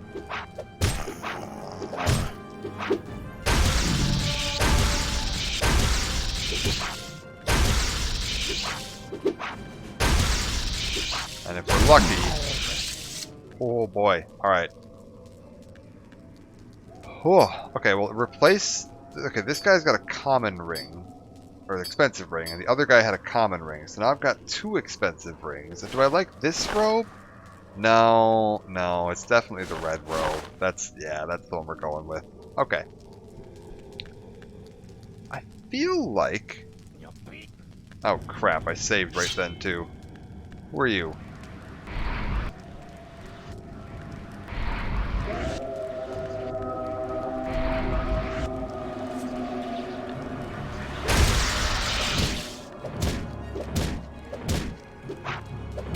I'm gonna try to beat this guy. Hopefully I don't die. That would really suck if I died. But looks like he's actually crapper than the other guy. He's not as good at this. Okay, we're fine.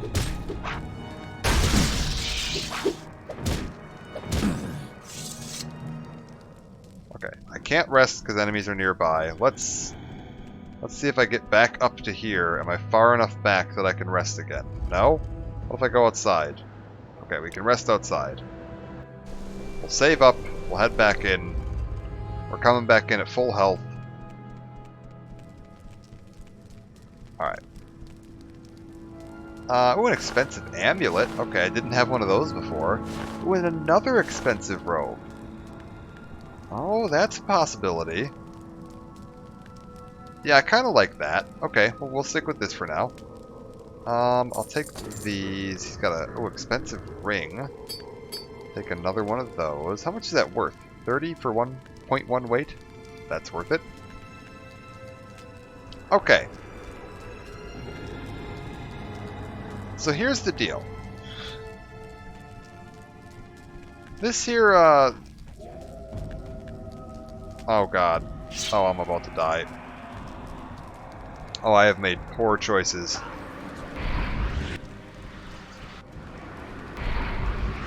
Oh, come on. Oh, come on. Oh, please.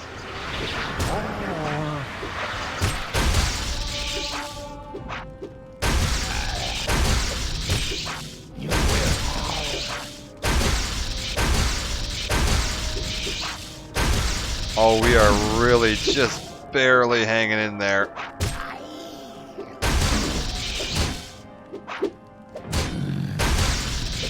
This guy has some beef armor.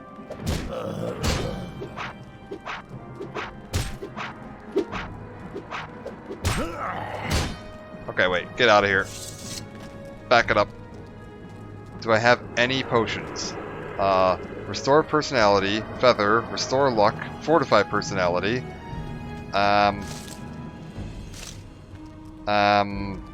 Scrolls of Vicarian flight. A vase. Engraved ring of healing. Get out of here. Cast the engraved ring of healing.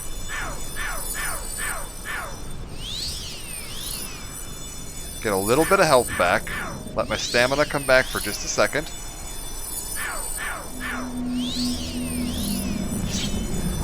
And then get back in there, and hopefully that'll be enough. There's no escape.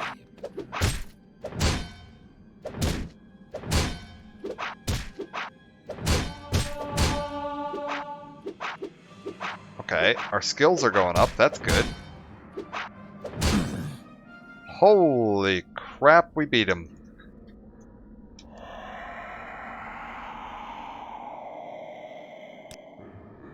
Oh boy. Imperial silver. Steel Imperial silver cuirass. That is good. This is some quality stuff this guy was carrying. I'm gonna take it. Oh, or steel greaves, steel. Yeah, full set of steel with an Imperial silver. That's really good. Chitin war axe. I'm assuming this guy was an axe specialist. That's good. Unfortunately now I am carrying quite a bit more, so I can barely jump. What I was gonna say before that guy over there noticed me and came running over to try to murder me is that a lot of these shrines have these offerings on the altars. And some of them are really good, like this emerald, this sword, but they're cursed. And if you pick them up, it will summon some horrible monstrosity from hell to try to murder you. Like that.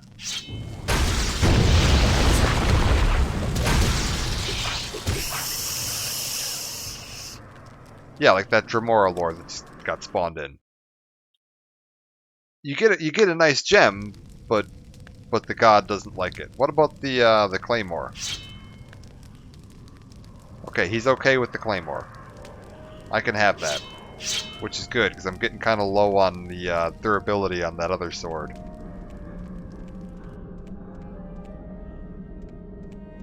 Now then, we're looking for a guy's wife. Apparently they kidnapped his wife and they were going to sacrifice her to their evil god.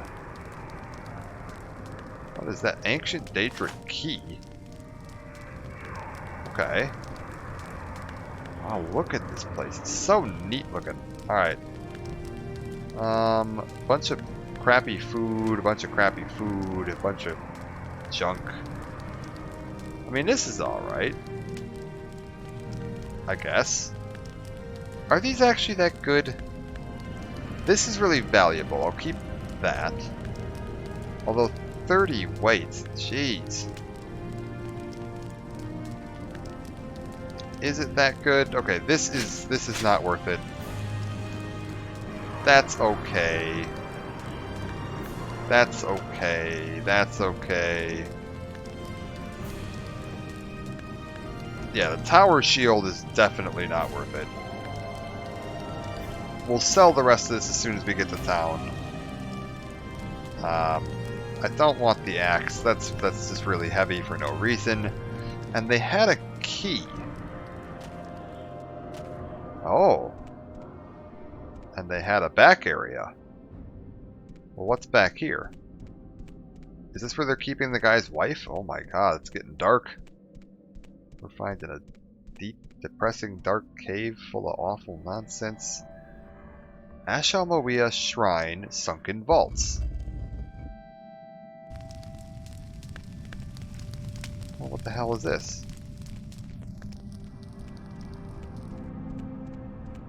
Oh my god. Oh my god. Okay, there's some guy down there who seems to have noticed me and thinks he can find his way up to me. Hello? Oh, he summoned a greater Bonewalker. That's really dangerous. That's really dangerous.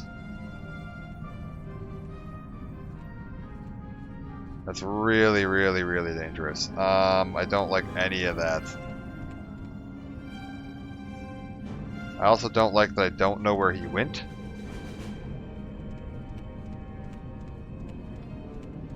I think we're going to keep the Claymore up for now. Oh yeah, he's over there. I mean, that summon isn't going to last forever. Graciously. So eventually it'll just run out of juice.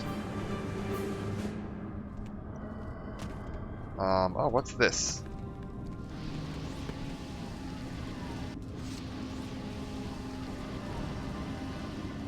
Oh, I think he just summoned a bound axe. So he's carrying a Daedric axe right now, which is, you know, endgame items. And he's wearing a full set of what appears to be ebony armor, which is an endgame armor set. Okay. Okay, wait, I have a plan for this.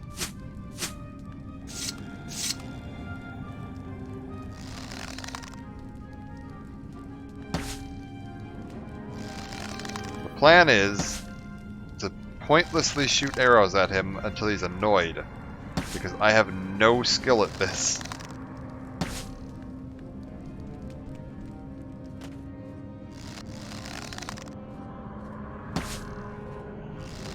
I just want to get one hit in so I can see what his armor is. Like, how unkillable is he? I'm guessing pretty unkillable, but I would like to confirm that guess. I just need to hit him once, which might not even happen. I might be so shit at this. Oh, I hit him. And I literally, okay, I can't even see the damage. That didn't, it's so little it didn't even show up.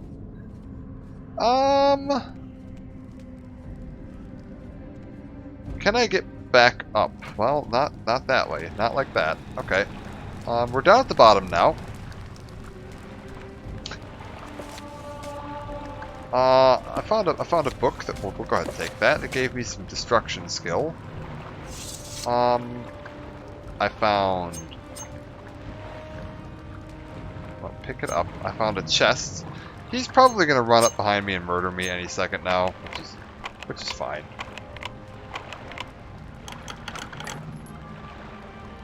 Because I'm going to take all this stuff. What's he going to do about it? He's up there. For now.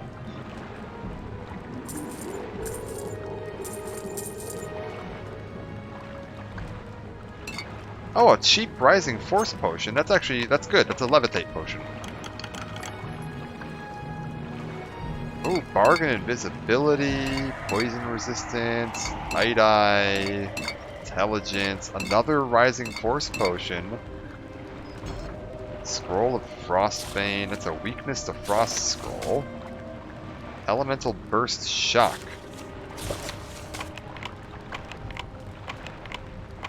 with any luck, I'll break my lockpick before I get in here. No. Good. An exquisite belt. Ooh. Gotta have that. And an exquisite shirt. That'll replace my common shirt. And a bunch of gold and gems. I'm rich. I'm gonna die. But I'm gonna die rich. Okay, now he found his way up there from down here. Which would imply that I too can find my way up there from down here.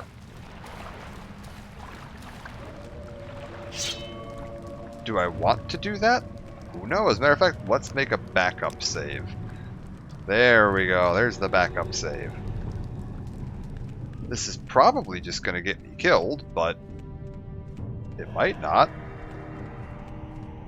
Maybe I can take this crazy... Oh god. Oh, he's gonna kill me.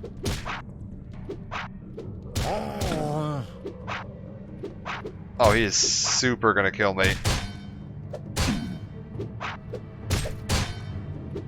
Wow, this guy does not care at all. He has seen me and he is not impressed.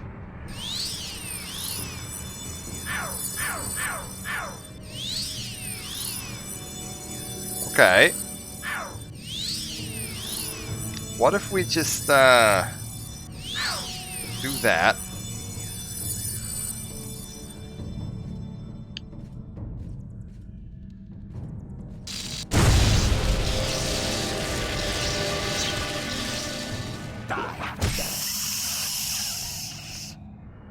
Yeah, okay, no, he's... This guy is beyond my ability to handle. That's fine. Because I don't need to handle him. Because that's one of the nice things about Morrowind quests, is that you don't necessarily need to murder everyone. All the time. Sometimes you do, but a lot of the times you don't. Like this guy, nobody told me, hey, go kill the guys that kidnapped my wife. He didn't ask me to do that, he just said he wanted his wife back. So I just go in here and find that, oh, there was a rising force potion somewhere. There it is. Take that rising force potion and use it to fly back up out of that guy's way. Yeah. That's fine.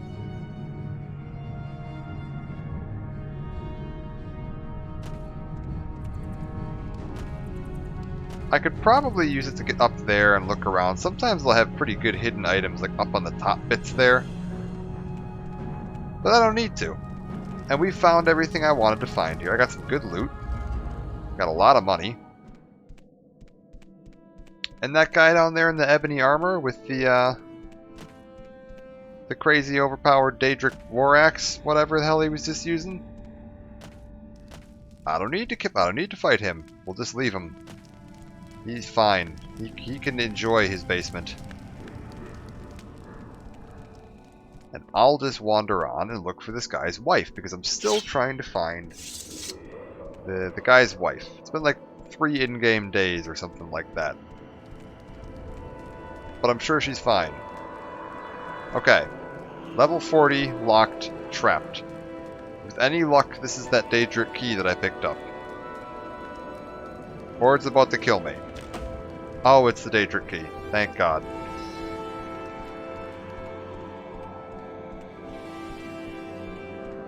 Alright, so down here, got a cave. I've got a staircase that almost connects to the floor entirely. We'll just pretend we didn't see that. And leads us back around here.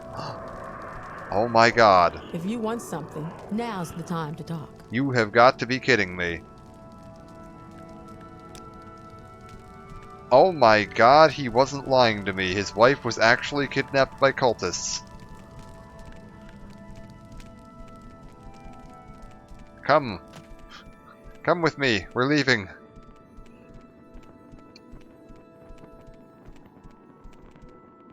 Come on, lady. We're getting out of here. This place is awful. There's a guy in the basement you don't want to meet. He is not fun. We're gonna leave him down there. It's okay. He can kidnap somebody else. I'll come rescue him again. This is like a racket for me. I'm just gonna leave that guy alive to keep kidnapping more people, and then I can come in and rescue him. Let's get unlimited money. I'm gonna go back to town and tell them they should start routing all their trade caravans immediately past this place. You know, ma'am, it's a little rainy out. We're gonna go. I don't want to jump off that because I don't know if you're gonna be able to follow me or not. Sometimes the NPCs in this game, they didn't do so great on the following. Yeah, that's what I was afraid of. She's getting a little stuck. What if we come back around? Oh, ma'am. Alright, that's fine. Ma'am? Oh, you're doing it. You got it. I believe in you.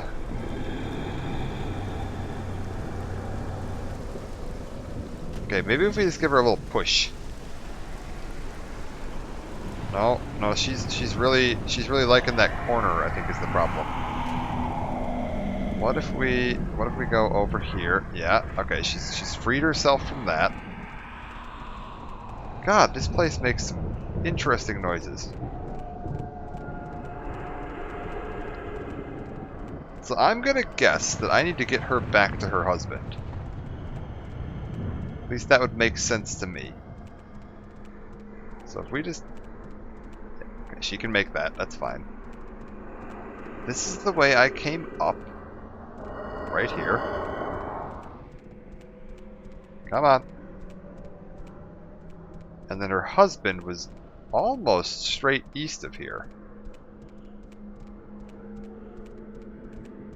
I think we kind of came up over here. And we were headed pretty much... Oh yeah, there's that hut. Where I killed them 2 Ashlanders because I thought maybe they were the cultists. And then they weren't. I hope she's not judging me right now. But yeah, if we just head this way... It should be like just over this hill. Oh my god, what time is it? 8 p.m.? Alright, that's fine.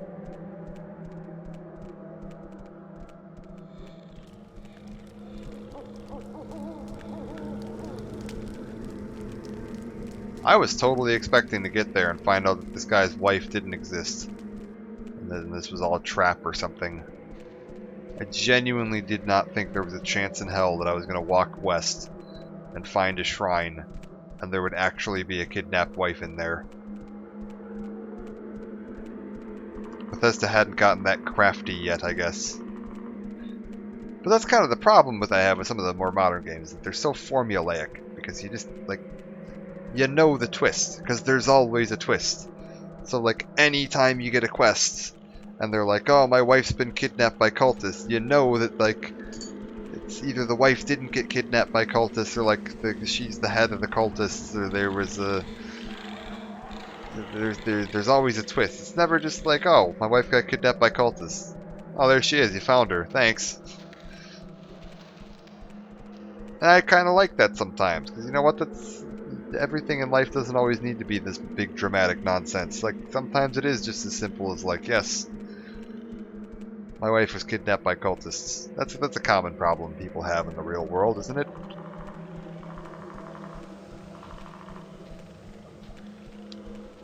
Alright. Okay, I'm listening. Are you listening? Look at that. Thank the gods you found her. I can only imagine what those bastards had planned for my Alexa.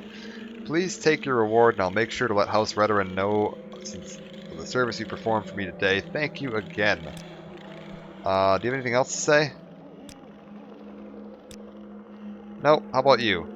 Good to be out of the hands of those cultists. Look at that. We saved the day. We rescued the lady. She's back with her husband. Everybody's happy. I'm slightly richer. It's a goddamn assassin coming out of the woods to kill me. He picked the wrong day. Oh. Wait. Maybe he picked the right day. Okay, no, we're good. He picked the wrong day. Oh, God, sir, you don't want to say that. I don't know if you heard that, but his comment there, his ambient dialogue, was not a lot of pretty ladies around here, with his wife standing immediately next to him. Oh, man, he is sleeping in the doghouse tonight. Let me tell you, that is not how you start out the day. Okay. Now, I can't help but notice that we have the path here that leads north, I believe, to Nissus. I've been following road signs that told me I was heading to Nissus. But when I went over to that shrine, there was like another city to the west, and it kinda looked like Cool.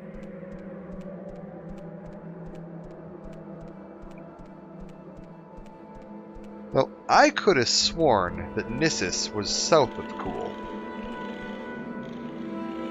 Am I wrong? No, I thought Nissus was down here, and I thought we saw a city, like, right there.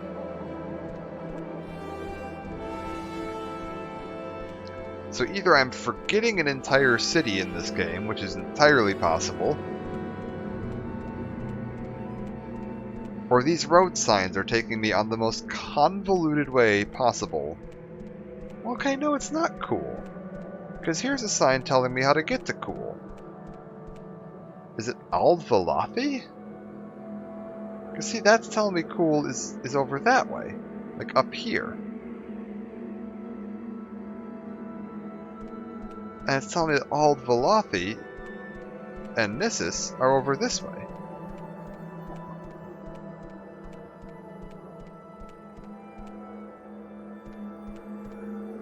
Cool. Nissus. Well, let's head. Maybe it's Aldvalathi that I'm seeing then. I thought Aldvalathi was. I guess I don't know where I thought Aldvalathi was. Maybe I'm wrong. Maybe that is Aldvalathi. I thought Aldvalathi had the big tower though. I didn't see a big tower. Also, what the hell is this? It's a Quama, but like, what is it? An egg mine? The Asha Ahe egg mine. Okay. And there's a dead guy. Minisoon Uller Bobby. Oh wait, is this the dead guy? Yeah, okay, never mind. We're fine. This is the dead guy I murdered myself. When I was on my way over to that shrine. Because we're kind of looping in a big zigzag around the path that I took to get to that shrine.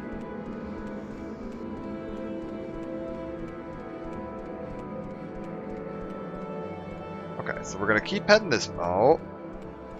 I'm seeing some bridges. So we're not, like, completely in the middle of it. So there was, yeah, there's like a city. Somewhere over that way.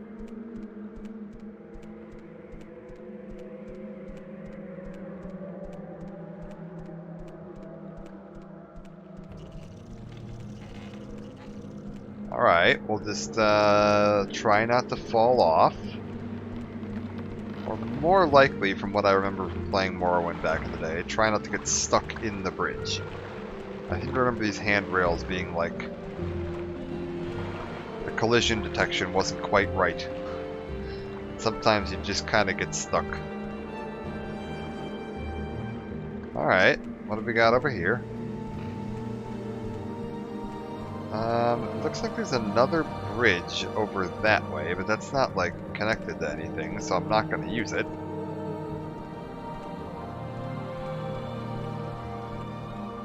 We got this bridge heading this way. Another very foggy day on Vardenfell. Oh, there's a boat down there.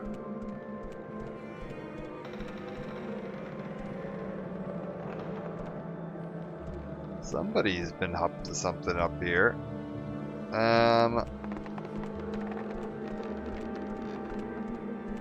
This should be the path to Nissus.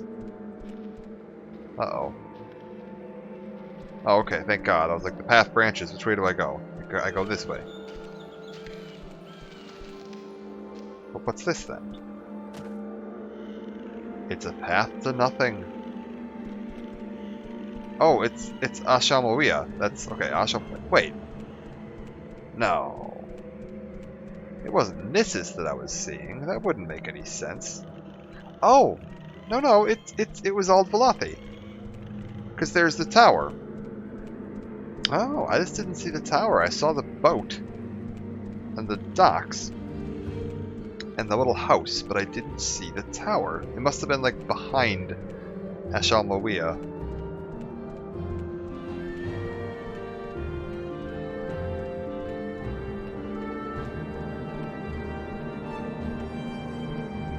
There's someone watching me. I can tell. Is there any merchants here? I actually don't know this city very well. You don't really ever have a reason to come here for anything. Outpost. I think that's the shop. Are you the shop? You are the shop. Yeah, and you buy like everything. So let's just sell them everything. Oh wait, no, I want the dagger. Keep the dagger. Don't sell the dagger. I can sell that bow though. I was absolutely abysmal with that. There was no reason for me to keep that. Get rid of the shoes. Get rid of this. I can get rid of these rings. I can get rid of these expensive robes. Get rid of the common ring. He's getting a little close to being out of money. Yeah, he's getting really close to being out of money. So as a matter of fact, I'm going to stop selling him stuff. Does he happen to have any lockpicks? Common purple agate ring. That's really cool looking. I don't remember that being in Morrowind, but maybe it's always been there and I'm just forgetting it. Or maybe a mod added one unenchanted normal ring, which would be very strange because you can't actually see rings on your character's fingers here, so it would only show up in inventories. I don't know what the purpose of it would be, but who knows? Maybe they did add that. A paper lantern. That's definitely new. Okay, so there are some new items in here. Interesting. And like, strange new items. Oh, I guess they're probably for decoration. If you were like decorating a house. The broadsword tooltip has been redone. Looks much more broad than it used to. Alright. Enough dicking around. Let's sell this guy all this junk for...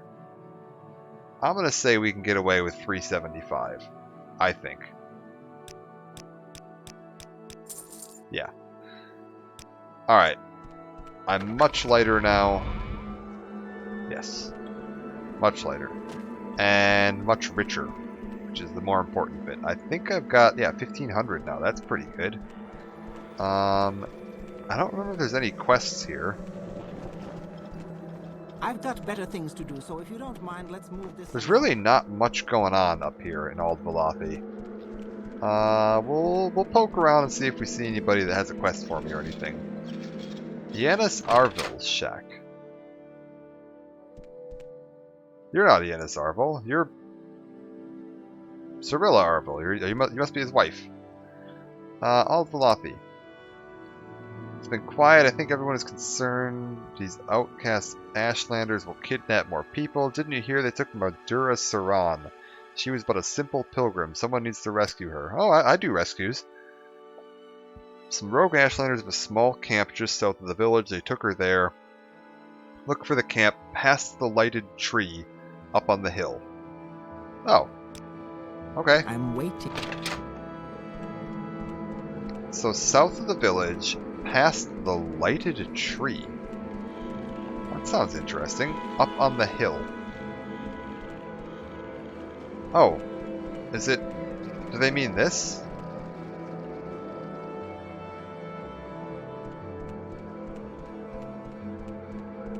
South of the village.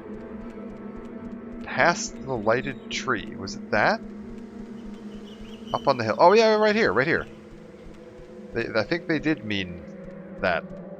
I think they meant the lamppost.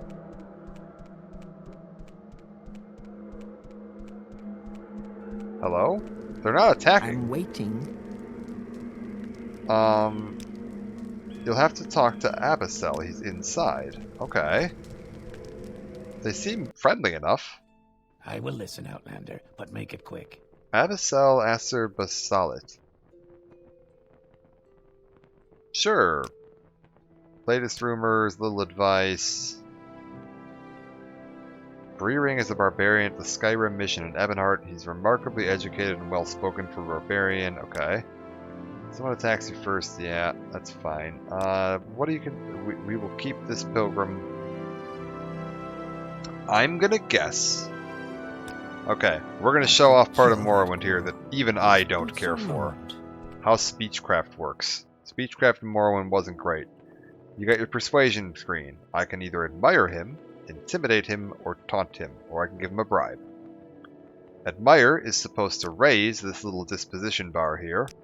Intimidate is supposed to scare him, and taunt is supposed to convince him to attack me, which lets me defend myself legally. It's bad. It's just not a great time because their willingness to listen to you goes down as their persuasion goes down. So every time you fail, they get less likely to listen to you, and every time you succeed, they get more likely to listen to you, which is kind of the opposite of how a balanced system should work. Yeah. Like, because I won that first one, I was in a much better spot here, and I almost got what I needed there. We'll try it again. You basically have to get 2 successes in a row, and you're pretty much like golden. And you just kind of have to either accept that you're going to fail some quest because of that, or be willing to throw piles of money at them. Yeah, and now because I'm so high up, he's going to be super, super easy to get the rest of the way up. I want to get him over 80, probably. Usually that's kind of a good, like, marker to aim for. There we go. How about now? So this pilgrim has value. I will give her to you for 500 drakes. Yeah, I guess we'll do it. I've got the money. Alright. Speak, traveler. Follow me.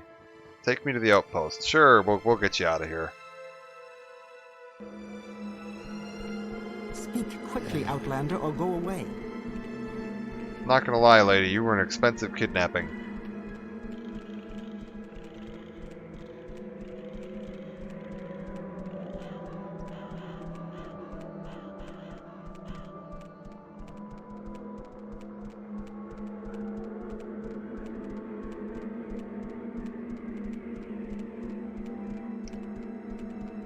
But who knows, maybe they'll pay me back.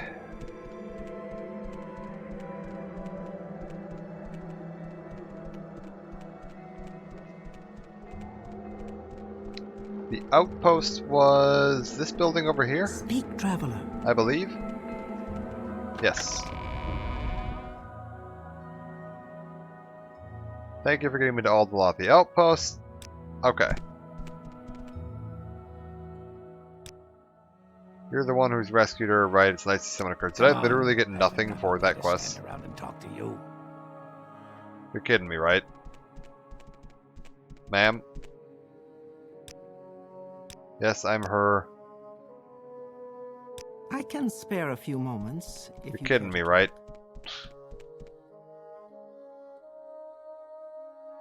Wow, that was...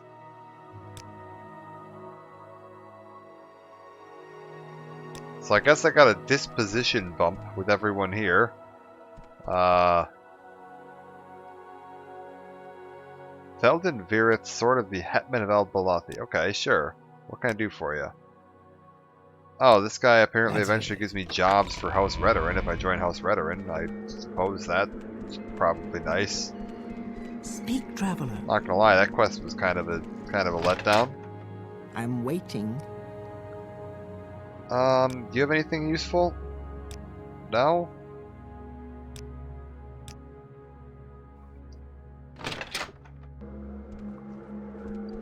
I don't suppose any of the rest of you have like a quest for me, right? Like like I'll pay you 500 gold to kill a fish. My To time is like precious, so make it offset quick. the horrendously disappointing 500 gold I just spent on rescuing this woman that I don't care about. Hello? Yeah, that's true. There's I guess there is the a good deed is its own reward. I was kind of hoping for like a monetary reward Speak, though. traveler.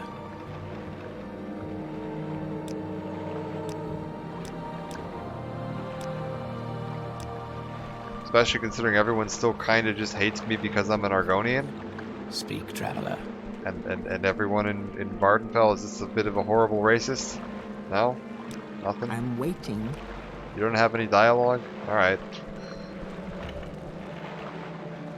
You don't have any dialogue? I'm waiting. Hold up. Hold up. So you're not a fast travel Quickly, person, Outlander, right? or go away. No, you're not. What's the point of this dock?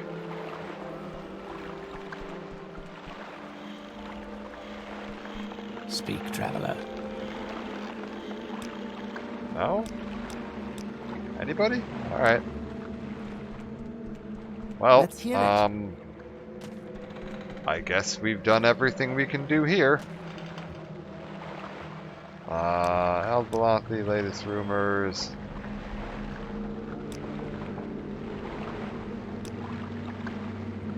Little secret. Alright, well, I'm waiting. I guess we did everything we can do in this town. Which amounts to not much. And this is the way to Nissus. Alright, well I guess we'll just head to Nissus then. It looks like the path kind of wraps this way. I'm going to try to stick on the path as much as possible. Maybe I was wrong. Maybe that wasn't the path, because that does seem to sort of just loop back into the city.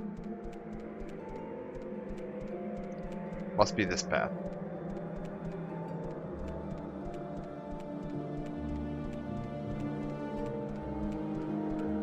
Well, actually, you know what? No, wait, hold up.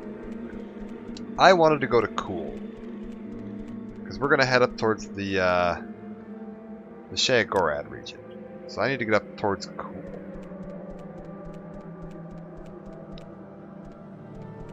Especially now that I've spent all my money rescuing that girl, I need to be as close as I can. Because I think what we might end up having to do, there's a town up here, I believe called Dagon Fell.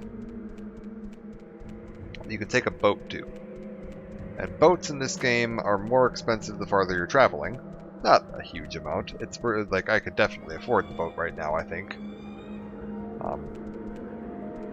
But I think the nearest boat that will definitely take me to Dagon Fell is actually going to be Cool. So we'll just head on over that way. Hippity hoppity on down. This is gonna kind of backtrack me a little. Yeah, I'm not gonna lie, I'm a bit disappointed with that. You know, you don't really ever get up to these cities in the north. So I haven't seen a lot of the quests and the content here in close to 20 years. It's like, oh, you know, maybe there'll be something neat up here that I've forgotten about. And I had forgotten about that. It just wasn't neat.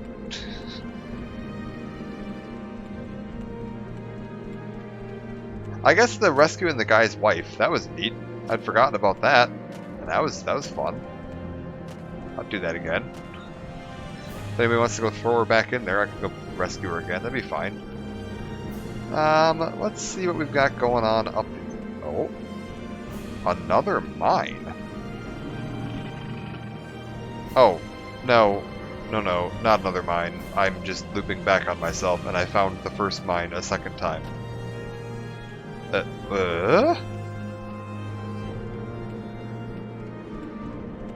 Aldalathi, Odysseus. Cool.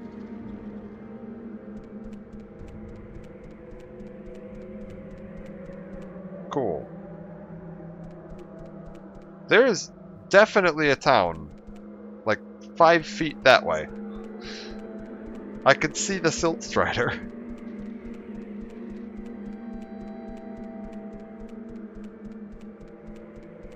It's like right over there.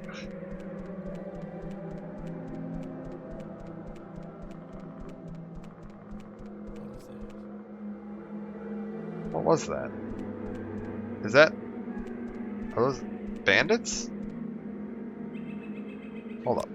Hold up. Are you a bandit? Or are you a quest giver? We're gonna play the fun game in Morrowind of bandit or bandit. It was a bandit. The answer was bandit. Oh god. Oh god. It was several bandits. It was 3 entire bandits.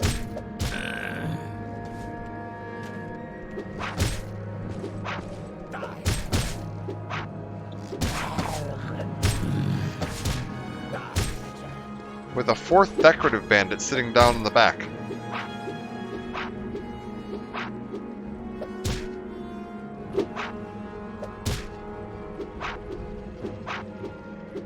He's stuck in his chair, fortunately. Fortunately for me, anyway. Okay, hold up. We're gonna heal up a tiny little bit here. Just make sure we're nice and topped up.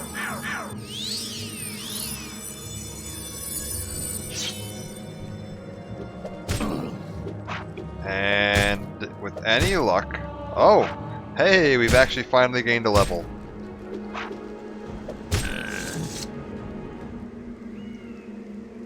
Oh, these look like Ashlander bandits. Okay, Ashlander bandits are usually pretty garbage.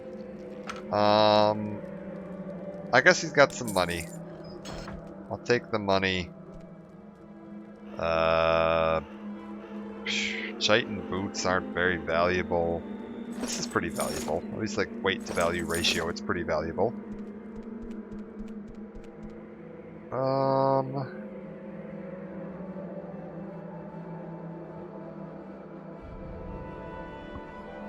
Rest of that's garbage. Alright.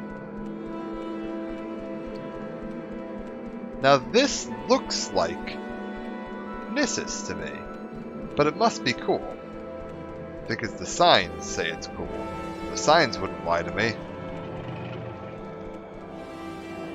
The Panud Egg Mine. There's really not a whole lot of a point into going into random egg mines in this game. They don't have anything. Unless you really like Kwama. But there's a lot of quests that'll send you into egg mines. Yeah, that's cool, alright. Thongar's Trade House. Okay. You want something? Hello? Shafera? I'm Shafera, and this is cool. How can I help you? A fishing village, not much else here. You can get food and sundries at Thongar's, but other than the Daedric ruins to the southwest, not much around here worth looking at. Alright. Everybody else agree? Ondi? Someone in particular? Thongar the Nord. Yeah. You got it. We Nords of Skyrim are big, strong, stubborn, and hardy. We love to fight and are afraid of nothing. Oh, Skyrim! I've never heard of it. What can you tell me about Skyrim? Skyrim, also known as the Old Kingdom or the Fatherland, was the first region of Tamriel settled by humans from the continent of Atmora. The hardy, brave, warlike Nords, whose descendants still occupy this rugged land. Though more restrained and civilized than their barbarian ancestors, the Nords of the pure blood still excel in the manly virtues of red war and bold exploration. Not a whole lot about Skyrim here, but that's fine. We'll get a whole game about it later, don't worry. Anything else going on here? No? Alright. You What like say to you? walk a You must be fine line, Thongar. don't you? Doesn't seem to have any quests for me either. Nobody's got any quests. He's got a lot of money though. He might be a little light on the old quests, but he's rich on the money. So we'll go ahead and sell him a bunch of this stuff, and I'll sell him this book. And what was that weakness? Scroll of weakness to frost? Yeah, get rid of that. I'm never gonna use that. I can sell him this vase and this cup. And these soul gems. Who am I kidding? I'm not using those. And this gauntlet and this gauntlet. How about 400? Very good. Alright. Let's see if we can find some place to rest around here, maybe? Oh, right, we're in a town. I can't just rest in town. Is there like an inn? Probably not. That's probably asking a bit much. Okay, fine. We'll head out of town for about 5 feet. So that I can find some place to rest. There we go. We've ascended to level 2. Strength. That was sudden. Speed and agility. Sounds good. Oh my lord. Yeah, we'll rest for 8 hours. 9 hours. 10 hours. There we go. And, oh yeah, you can see Ashal Moia from here. Just barely, but it's there. I don't suppose any of you guys have quests. Cool. Fishing village. No. Quests. Quest for the poor. Ah, yeah, this guy. This guy here, Severe, is the... Last boat to Subside. Until the next one. Socius Ergala. That is phenomenal. Hello, Socius. We left you in a building back there. I left you your limeware platter. It's fine.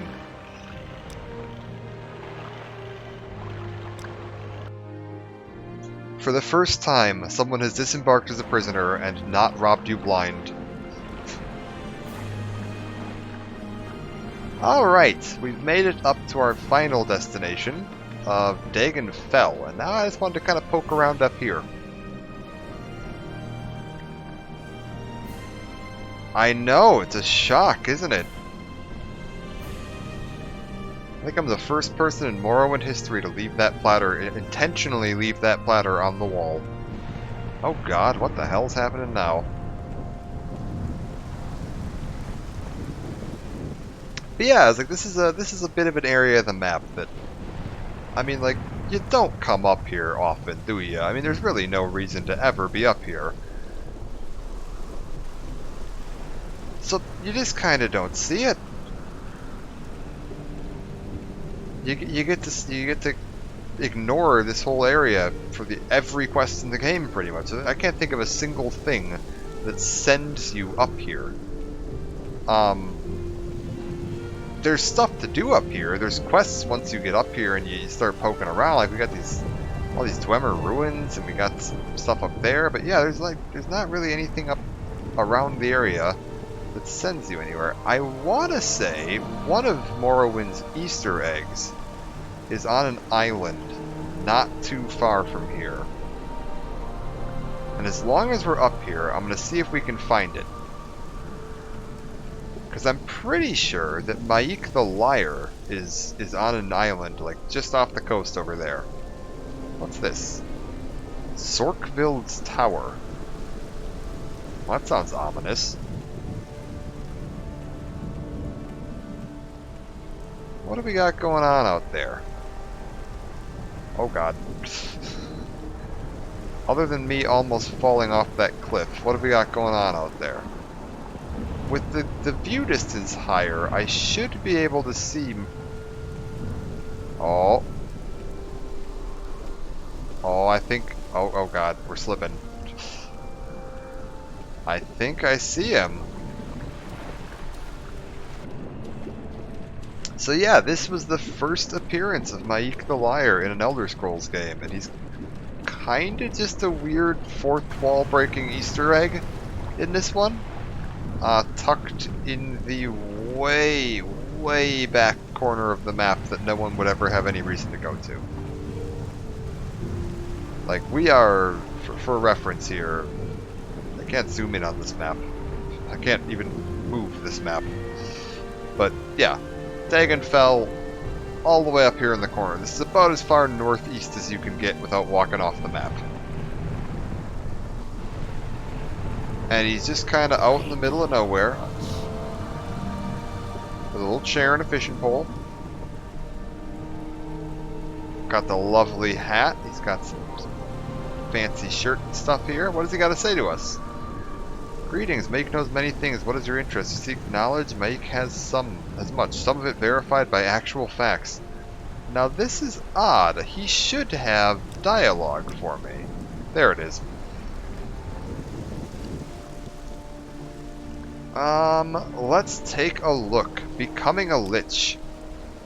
You wish to become a lich? It's very easy, my friend. Simply find the heart of a lich, combine it with the tongue of a dragon, and cook it with the flesh of a well-ridden horse. This combination is certain to make you undead. Now, this was a bit of a joke because of becoming a lich was something that a lot of people asked for in Daggerfall. It was something that people, wouldn't it be cool because you fight a lot of liches in Daggerfall, but you need to do. And so they were like, oh yeah, you can totally do that. You just need dragon bits and horse bits because there are no dragons and horses anywhere in Morrowind. Ironically, we've got both of those in Skyrim now, so go get you. Next time you're playing Skyrim, just go find the heart of a lich, the tongue of a dragon, and the flesh of a well-ridden horse, and you combine it together, and it'll make you undead. So there's a tip. Dragons. Oh, they're everywhere. You must fly very high to see most of them, though. The ones nearer to the ground are very hard to see, being invisible. Maybe this explains some of the glitches we see in Skyrim. Horses. Horses. Oh, Maik loves horses, especially with good cream sauce. Mounts. You would wish to ride upon a beast. There is a way. Go to one of the many Siltstrider ports and pay your fee. You wish one for personal use? Bah, walk if you must, run if you are chased. Moving corpses. Moving corpses. This sounds frightening to Maik. The undead are nothing to be toyed with. This is people on the forums complaining about the fact that you couldn't drag bodies around. Like, once you killed somebody, the body just sits in the ground wherever it fell, so you couldn't, like, hide it or interact with it in any way, which we got in Oblivion. You can do that in Oblivion. Multiplayer. Maik does not know this word. You wish others to help you in your quest. Coward, if you must, search for the Aragonian, Imleet, or perhaps the Big Nord, Rolf the Uber. They will certainly wish to join you. Very good. Mystery of the Dwarves. There is no mystery. Maik knows all. The dwarves were here, and now they are not. They were very short folks, or perhaps they were not. It all depends on your perspective.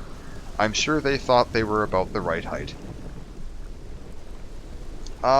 Naked liches. A horrible thing indeed. If you see one, let Maik know. Maik wants to make sure to look in the other direction. Oh, very good.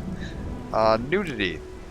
Ah, the beauty of the naked form. These Dunmer are rather prudish, are they not? Of course, there is an island where you can reach, filled with wonderful, naked, glistening bodies.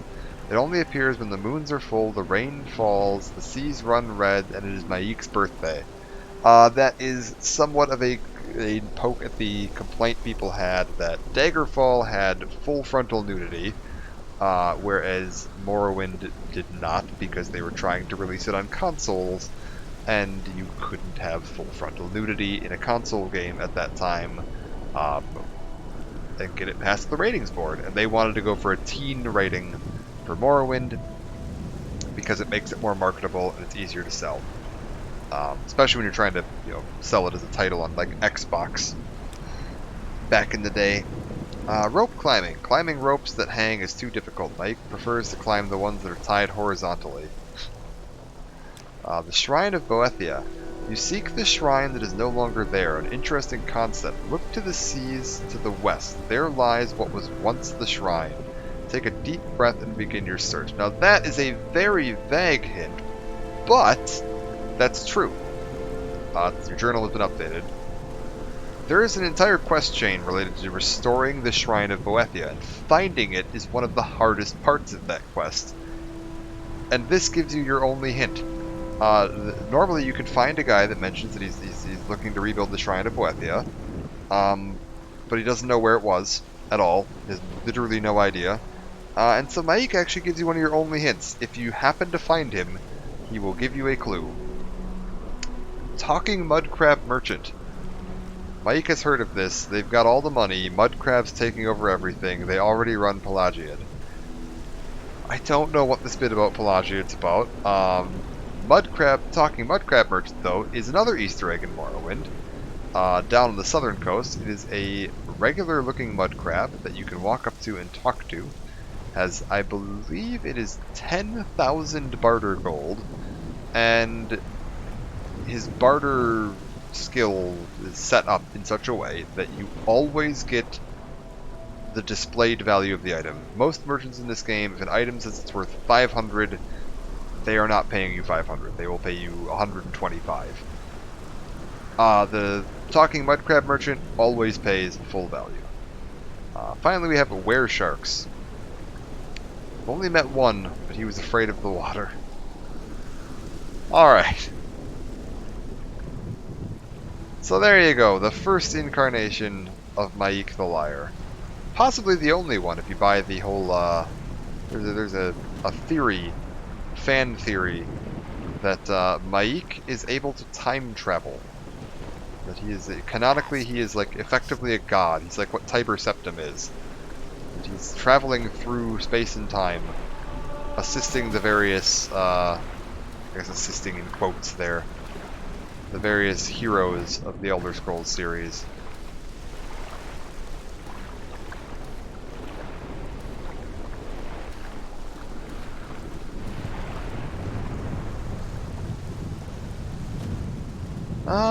What do we have down this way? I like the look of this shipwreck. We're gonna go take a look at that. We still have the old classic Bethesda. If you get your head at just the right altitude, you can just kind of see forever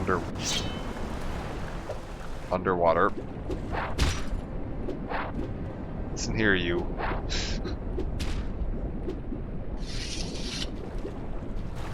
But yeah, this shipwreck looks interesting. We'll go take a poke at that. Maybe we'll take a look at some of these Dwemer ruins too. Like, we're still out in the middle of nowhere here. Like I said, you do visit this big island here during the main quest, and you tend to kind of swim across these islands on your way up there. Maybe see a little bit of these two, but all this stuff over here, especially with, you know, back in the day with the view distance being what it was, sure, you'd go right past that, but you just weren't going to see it. Because your view distance was so short that you couldn't see 5 feet in front of your face. Also, will you go away? Bad pterodactyl. Alright.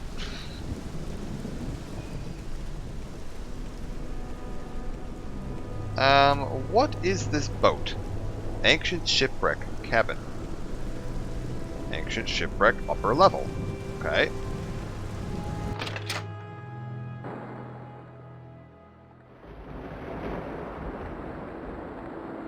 We've got moon sugar. I've got money. I've got a decorative plate, pitcher. I have a corpse. It's what I'm assuming would be the captain. Appears to be pinned under a table. Doing the Lord's work over there, man. I'm not seeing anything else particularly interesting around here.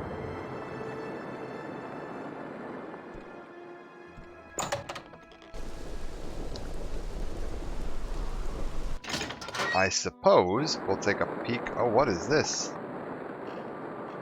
Oh, this is another Easter egg. It's what I thought it was. You can see there the picture of Captain Morgan handing you a fish stick. That is Captain's Guide to the Fishy Stick. This was another one of the Easter eggs in Morrowind. The original game did not have the Captain Morgan thing. That is part of the mod. But There's a reason that that is on there. This book is supposedly the definitive reference to fishy sticks throughout Tamriel, but the pages are so smeared with fishy stick sauce it is impossible to read any of them. This was a running kind of joke community thing on the Bethesda forums back in the day. That whenever there was a new member that introduced himself on the forums, people would post this little picture of Captain Morgan holding out a fish stick and says, "Here, have a fish stick." And so in Morrowind, they included a little reference to that Easter egg in this boat in the middle of nowhere. I think they just kind of picked this island, was like, it's so out of the way, we can put all the weird stuff up here. Because no one is going to find it. And it's not gonna, ruin anyone's immersion or wreck anyone's experience if there's just a bunch of bizarre stuff up here.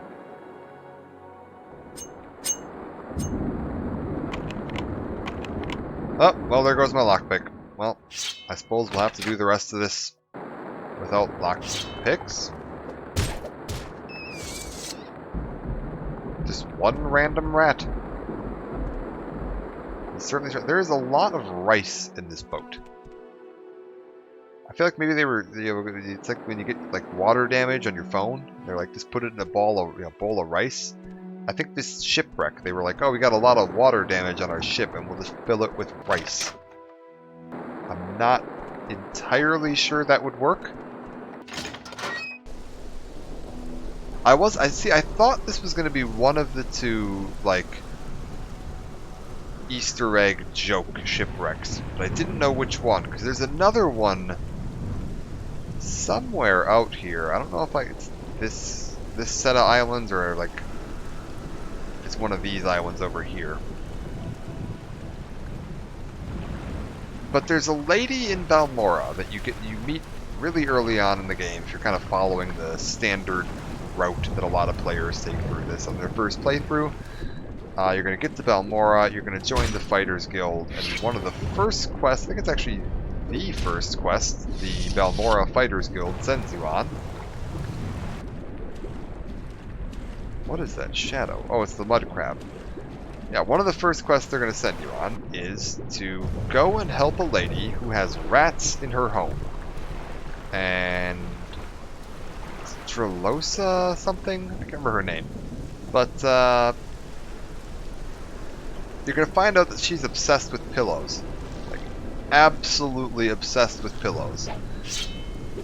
She's all worried that the rats are going to eat her pillows, and you go into her bedroom and there's like 50 pillows on her bed, and then you go up into the attic and there's just boxes of pillows everywhere. And if you, oh god. Strange noises indeed. The Shardark. Alright. We'll go investigate a dwarven ruin, why not? What's the worst that could happen? Oh look, a dwarven spider. There we go. I was like, I shouldn't be that bad at hitting this. Okay, we're fine. But yeah, there's a shipwreck you can find that's just full of pillows. And it's got a shipping invoice with her name on it.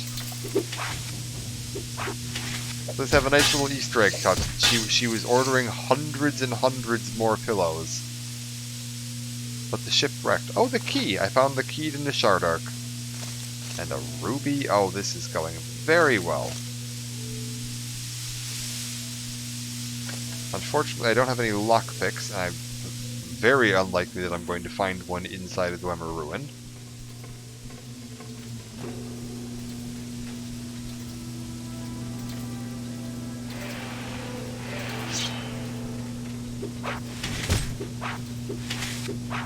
I'm hoping that we'll get lucky, and this will be one of the ruins that is level scaled, where the only thing that can spawn is these spiders. That there aren't any, like, named enemies in here, like a named Dwarven Steam Centurion or something like that. It's gonna absolutely just smash my face in. Brutally. Murder me forever. It doesn't really look like it though. We've got a lot of dwarven metal, scrap metal, which is very heavy, not that valuable. Okay, this is going well. Matter of fact, I think that was it. I think that was the whole dungeon. Okay, I got a couple of gems out of it. It's not the worst thing in the world. This place, unlike the TARDIS, looks bigger on the outside. What do we... Oh, there's a fucking cliff racers, man.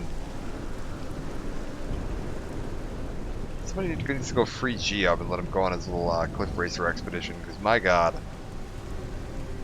The number of cliff racers on this island is too damn high.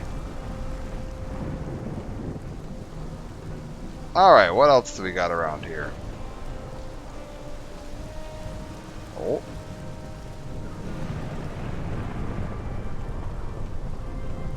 This is something I've noticed with Morrowind recently. I don't know if it was always like this and I'm just not remembering it, but these bastards tend to get stuck up there.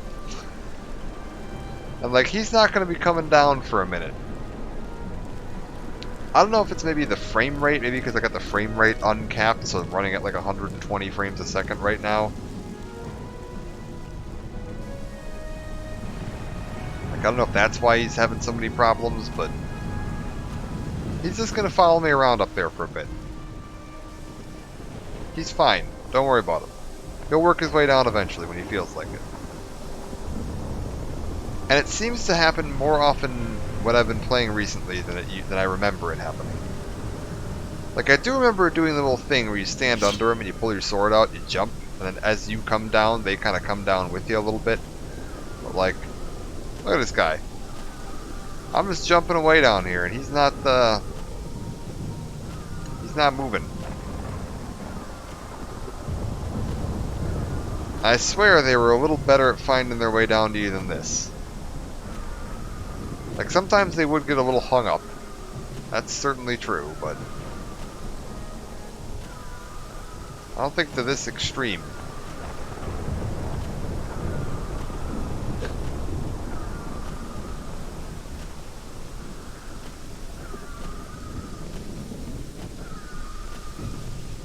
Yeah, I guess I just have this cliff racer that lives up. Oh, is he coming? There he goes. He made up his mind. Good for him.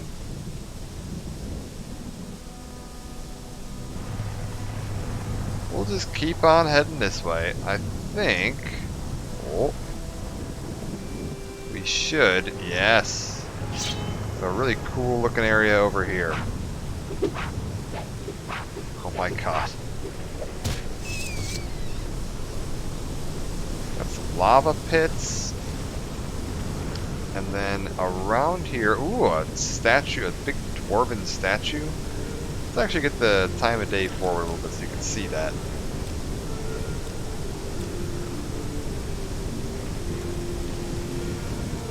Up. My rest was interrupted by a non-hostile scrib.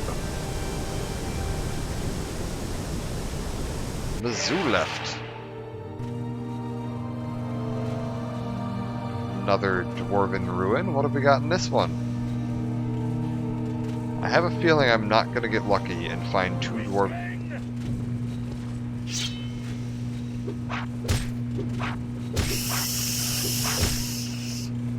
Well, okay, hold up. Where did that guy come from?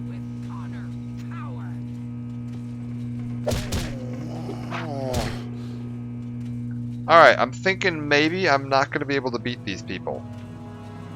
I'm thinking there's just a slight possibility that I am not going to be able to beat them. We're gonna leave this place to these orcs. They seem like lovely people. My god. Very noisy on that end of the bridge.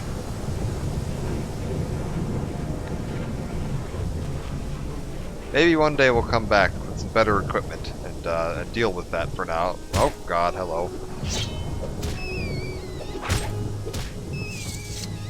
But as it stands, I think that I think we're just gonna leave them. I think they're fine. They can have their ruin, and more power to them, I say.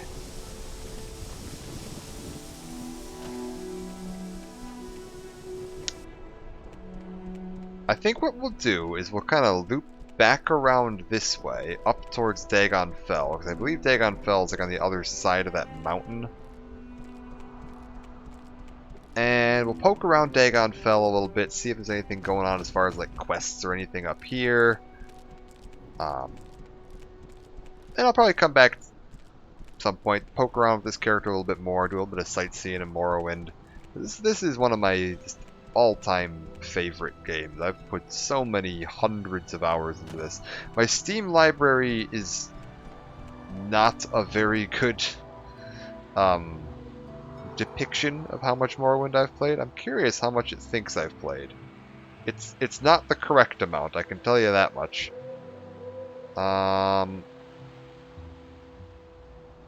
If I click into this and I go into here and I look at my Steam profile, sort by what? Sort by name? Sort by playtime.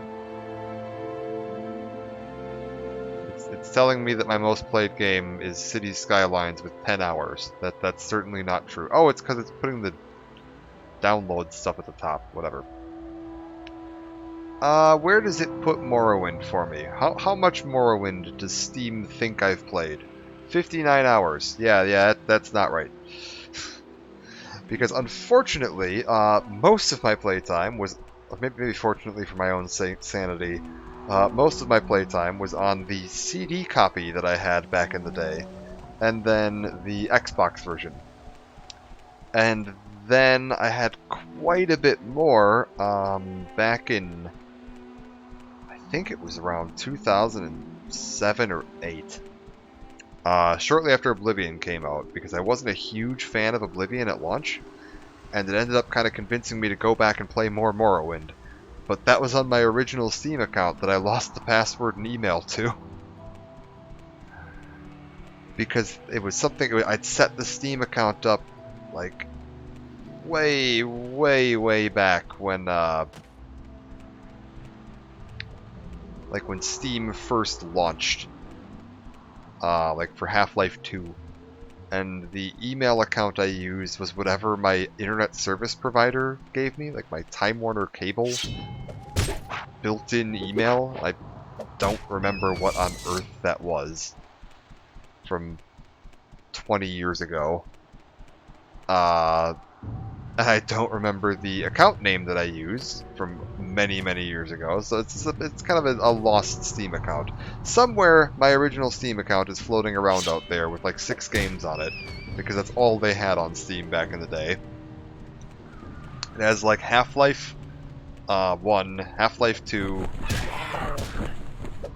all the expansions for both, Morrowind, and I think that's about it. But somewhere out there, I've got a lost Steam account just sitting there unused, taking up space on Valve servers somewhere. Valve, if you're listening, if you find that account with no information to find it based on, you can just go ahead and delete it. Just chuck it in the bin. But yeah, I think we're gonna take a break here, back in Dagon Fell. If I can find my way into this inn, I think we'll try to find our way in there. I believe this is the End of the World Inn, if I'm remembering correctly. Don't press your End of the World Renter Rooms. Come on then, say something or move on. Dagon Fell, End of the World, yes.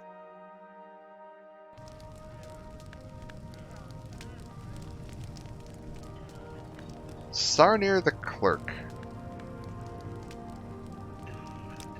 Specific place, End of the World Trade House is the center of the village near the Watchtower. Dwemer ruins of Missoulaf are southwest of town.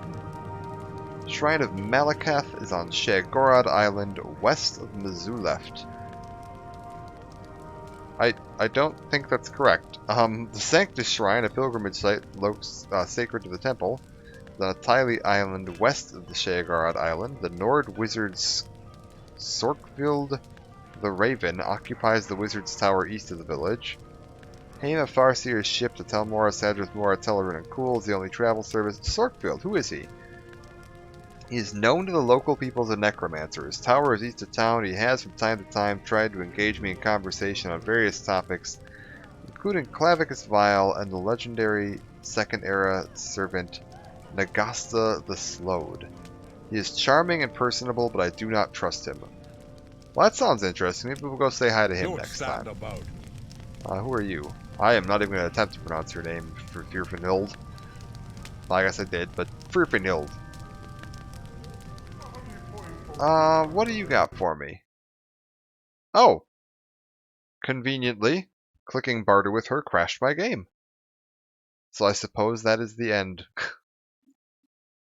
I'm going to assume there's an item in her inventory that my game does not agree with. But yeah, we'll go ahead and end it there. And I think next time we come back, I'll probably poke around a little bit and try to do some of the more quests up in that area. So yeah, thank you for joining me for now, and I will see you next time.